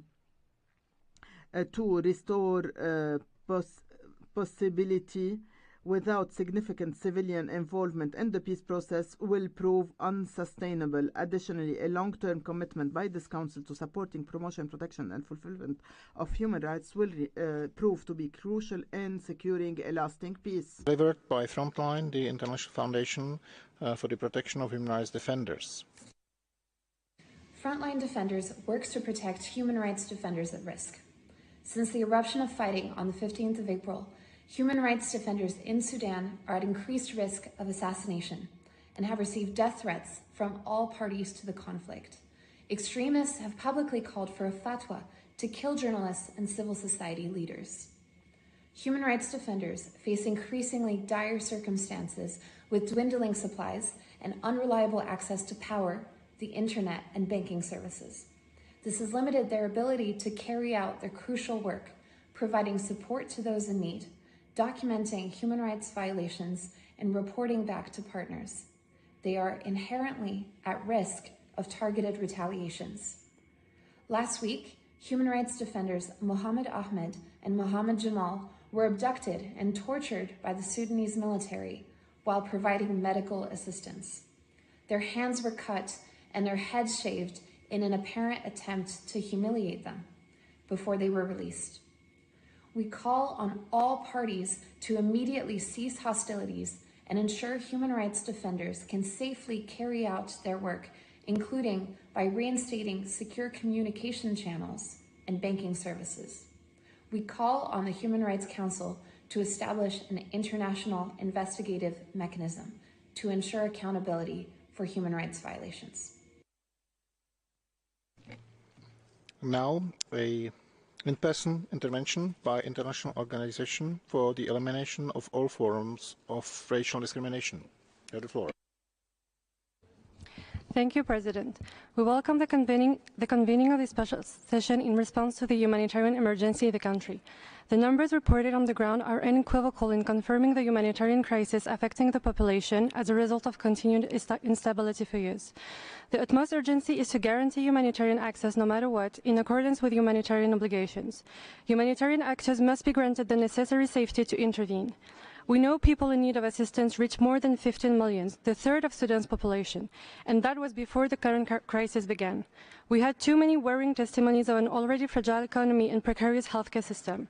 Now, health workers also have to deal with water shortage, power outage, and lack of basic medical supplies, with the constant fear of being caught in the crossfire, as some attacks have been directed at health facilities. The number of internally displaced people and refugees was high before the conflict.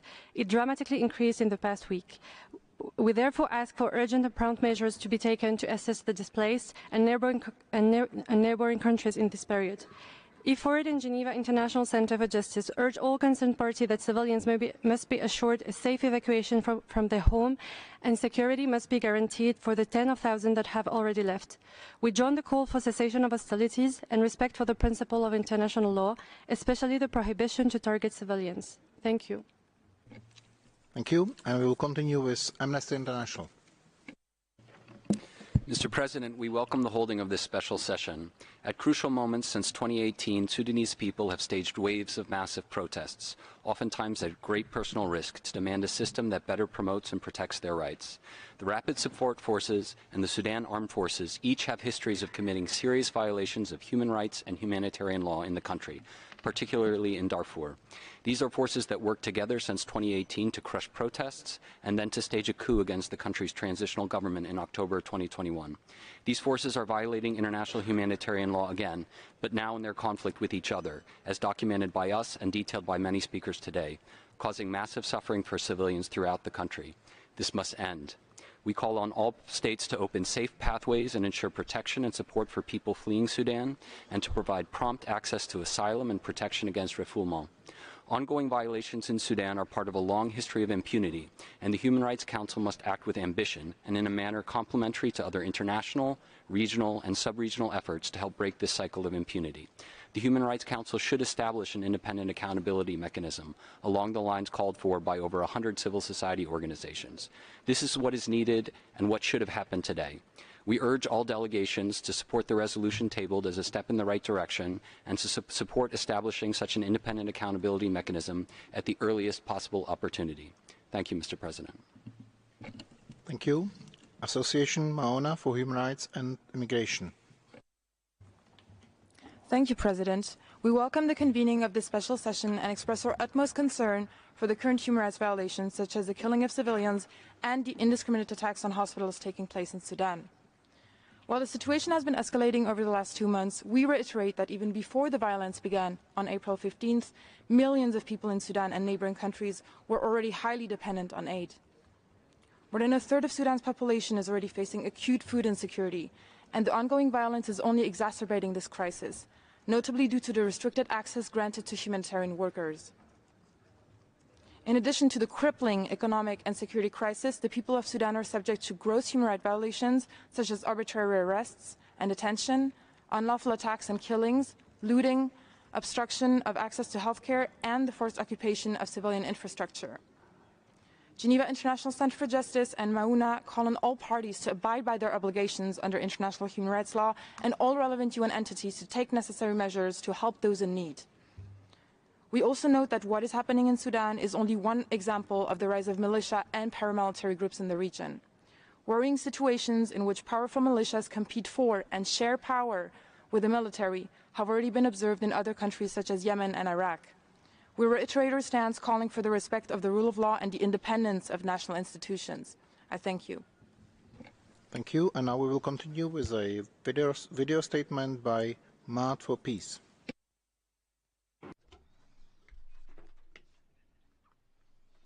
For Peace, Development and Human Rights would like to express its appreciation to the core group on this draft resolution.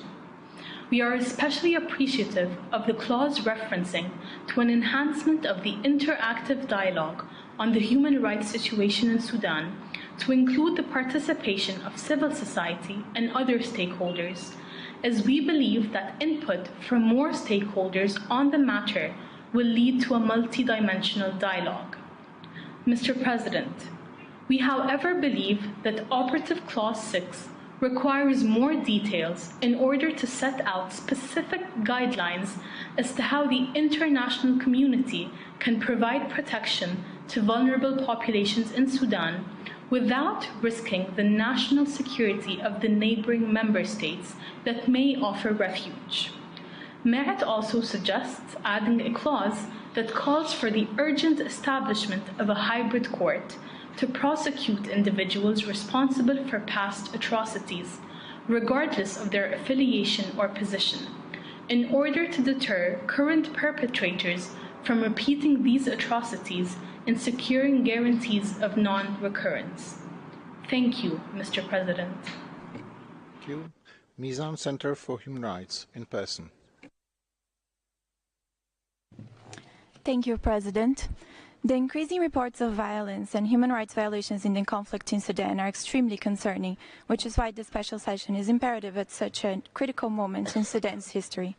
We express our deepest concerns over the hostilities taking place in heavily populated areas, the unlawful means of warfare, and the targeting of civilians and civilian infrastructure. This directly violates the international humanitarian law principles of distinction, proportionality, and precaution enshrined in customary international law and the Geneva Conventions, both which must be respected by all parties to the conflict. We further strongly condemn the lack of access to humanitarian aid to civilians within Sudan. We implore all parties to open humanitarian corridors and allow humanitarian aid institutions to conduct their work and for them to do so in a safe and timely manner. The international community must also double its efforts to address the increasing humanitarian situation in Sudan, which will, according to the UNHCR, lead to a massive exodus. Therefore, we call on Sudan's neighboring countries to abide by their human rights obligations and keep their borders open, streamlining asylum procedures and ensuring respect for the principle of non-refoulement.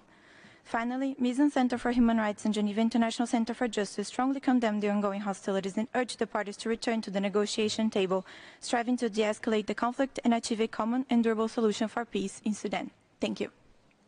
Thank you. And we continue with Rencontre africaine pour la défense des droits de l'homme. Señor Presidente, President, RADO welcomes the organisation of this special session, the third of its kind on Sudan since the creation of this council. For 4 weeks now, extreme violence and massive and serious human rights violations in Sudan have been ongoing, and the corpses continue to pile up in the streets of Khartoum, not to mention the number of wounded and the massive flows of displaced persons and refugees to neighbouring countries. RADO firmly condemns the ongoing barbarian airstrikes on the civilian population and the destruction of housing and hospitals and the looting of the World Food Programme and other humanitarian organisations. After the genocide of Darfur and the fall of Omar al-Bashir, all the hopes of the brave Sudanese people for democracy, freedom and justice and the fight against impunity are doomed to failure. RADO holds the two generals responsible for crimes, killings, summary executions and extrajudicial killings since the start of the crisis. It is time that the international community mobilises itself to support the political dialogue process and an immediate military intervention in order to protect the defenceless population. Moreover, RADO continues to be concerned by the calls for racial hatred as well as manifestations of racism between different ethnic and tribal groups. In conclusion, RADO calls on all parties to observe an immediate ceasefire and to open up a humanitarian corridor for public health assistance and for meeting basic needs. Thank you. Thank you. And now let me invite Broad National Movement.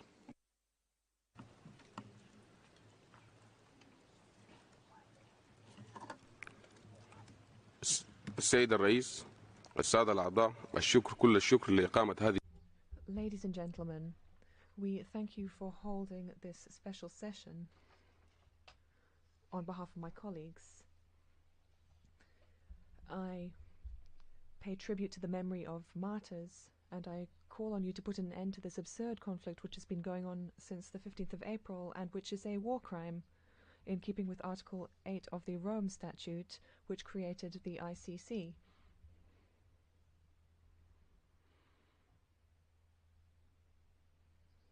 It is necessary to uphold and respect international instruments which call for protection of civilians. We call for the necessary aid to be provided to people who need it and for humanitarian corridors to be opened to evacuate civilians and provide medication and protect hospitals and places of worship. We also call for the Islamist movement of Sudan to be included on the list of terrorist organizations that threaten international peace and security. I thank you. Thank you. And now let me invite Interfaith International. Monsieur le Président. President, the breaking out of a fresh spiral of violence in Sudan is the direct consequence of the failure of the transition and the chronic impunity enjoyed by those responsible for the genocide in Darfur. Interfaith International unreservedly condemns the continuing attacks on civilian populations who are defenseless, destruction of hospital infrastructure, bombardment of civilian and inhabited areas, looting of humanitarian depots, and targeted attacks on doctors, UN personnel, journalists, and human rights defenders are crimes against humanity. Interfaith International calls on both parties to the conflict to create conditions to open a humanitarian corridor and to protect hospital infrastructure to save human lives. Interfaith International supports the setting up of an international commission of inquiry and the appointment of an expert panel to assist the country in preventing ethnic cleansing. In conclusion, Interfaith International fully supports the struggle of the people of Sudan for democracy, and we reaffirm our commitment to security, sovereignty, unity, independence, and territorial integrity of Sudan. I thank you for your attention. Thank you. And the Institute for Human Rights is the next. Thank you, Mr. President. The Institute for Human Rights is very concerned about Sudan's humanitarian situation in the wake of the conflict that started in mid-April of this year. Already, the situation with refugees and internally displaced people is critical. According to the UN data, the conflict had caused approximately 700,000 people to become internally displaced, and the incoming reports show that these figures are dramatically increasing with each passing day. There is a serious risk to food security in the country as supply chains are being disrupted. Just recently, a fire destroyed the crop market in Yala, the capital city of South Darfur, which can result in a potential shortage of food in the region. The healthcare system is of particular concern. The Sudanese Doctors Trade Union has reported that 60 out of 88 hospitals in or near clash zones remain closed, with 28 being threatened with closure due to a lack of staff and essential supplies. Doctors and medical workers have been threatened and face repressions, physical violence, illegal surveillance, and tracking.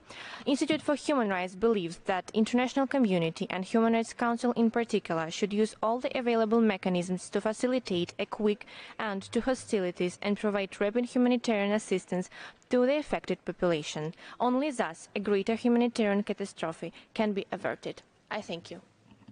Thank you. And now let me give the floor to the Institute for Reporters' Freedom and Safety. Thank you, Mr. President. IRFS is concerned about a considerable deterioration of the human rights situation in Sudan since 15 April 2023. An armed conflict between SAF and RSF indiscriminately targets civilian population and infrastructure, resulting in the 600 people dead and thousands more injured. While recognizing the human casualties as a key issue to be promptly solved, the IRFS would like to highlight that the conflict has placed many journalists and media workers within the country in a difficult position, further exacerbating their challenges of their job. After the military coup in 2021, Sudanese authorities already introduced several restrictions of freedom of expressions by imposing internet blackout, banning media outlets and press institutions, detaining, beating and intimidating a number of Sudanese journalists. The situation with the access to information and journalist safety was worsened since the escalation of the conflict, as the radio and television headquarters were one of the key targets of the two parties. Local and international media representatives report in constant threat of their lives while performing their duties, both from the crossfire and the suspension tools from their armed groups. The IRFS called to UN member states to undertake all possible international regulative mechanisms to ensure lasting peace and safety for the people of Sudan. Thank you. Thank you. And the last speaker on my list is African Center for Democracy and Human Rights Studies. You have the floor.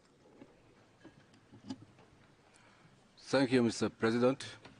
The African Center associates itself with the remarks and concerns expressed by the High Commissioner for Human Rights before this special session. No one knows the exact numbers of victims, civilians and military alike, but all evidence suggests that thousands of individuals lost their lives or injured mainly due to indiscriminate aerial bombardment and heavy artillery, and we call for immediate end of these crimes. The ongoing military confrontations scrap the hopes and aspirations of the Sudanese people for better life, peaceful transition to civilian governance and enjoyment of liberties. This unfortunate development harbingers that peace in Sudan is an unattainable dream and that millions of war victims in Darfur and elsewhere in the country will continue to suffer for years to come. As a reminder, Mr. President, Sudan has been under the public procedure of the UN human rights for over 30 years, yet we see no change in government practices. The painful reality behind this sad story, which is yet to be addressed, is that while Sudan is an African country and officially colorblind, however, racism, discrimination, and manipulation of ethnic and tribal differences are at the heart of the country's protracted violence and political instability. It is time for Sudan to address the root causes of armed conflicts. And it is also time for the African Union and the international community at large to continue to treat the symptoms and leave the disease uncured. Thank you very much indeed, Mr. Chair. Thank you. Thank you very much. Excellencies, colleagues, ladies and gentlemen, as I've indicated, we have exhausted the list of speakers. So let me thank you for your contributions, for your active participation. Let me thank to the interpreters for allowing us actually to finish the whole list of speakers this morning. This is the end of this morning's session. We will reconvene at 3 p.m. to take an action on the draft resolution A/HRC/S36/L1. And now let me declare close the first meeting of this 36th special session of the Human Rights Council, and let me wish you good afternoon and see you at 3 p.m. sharp. Thank you.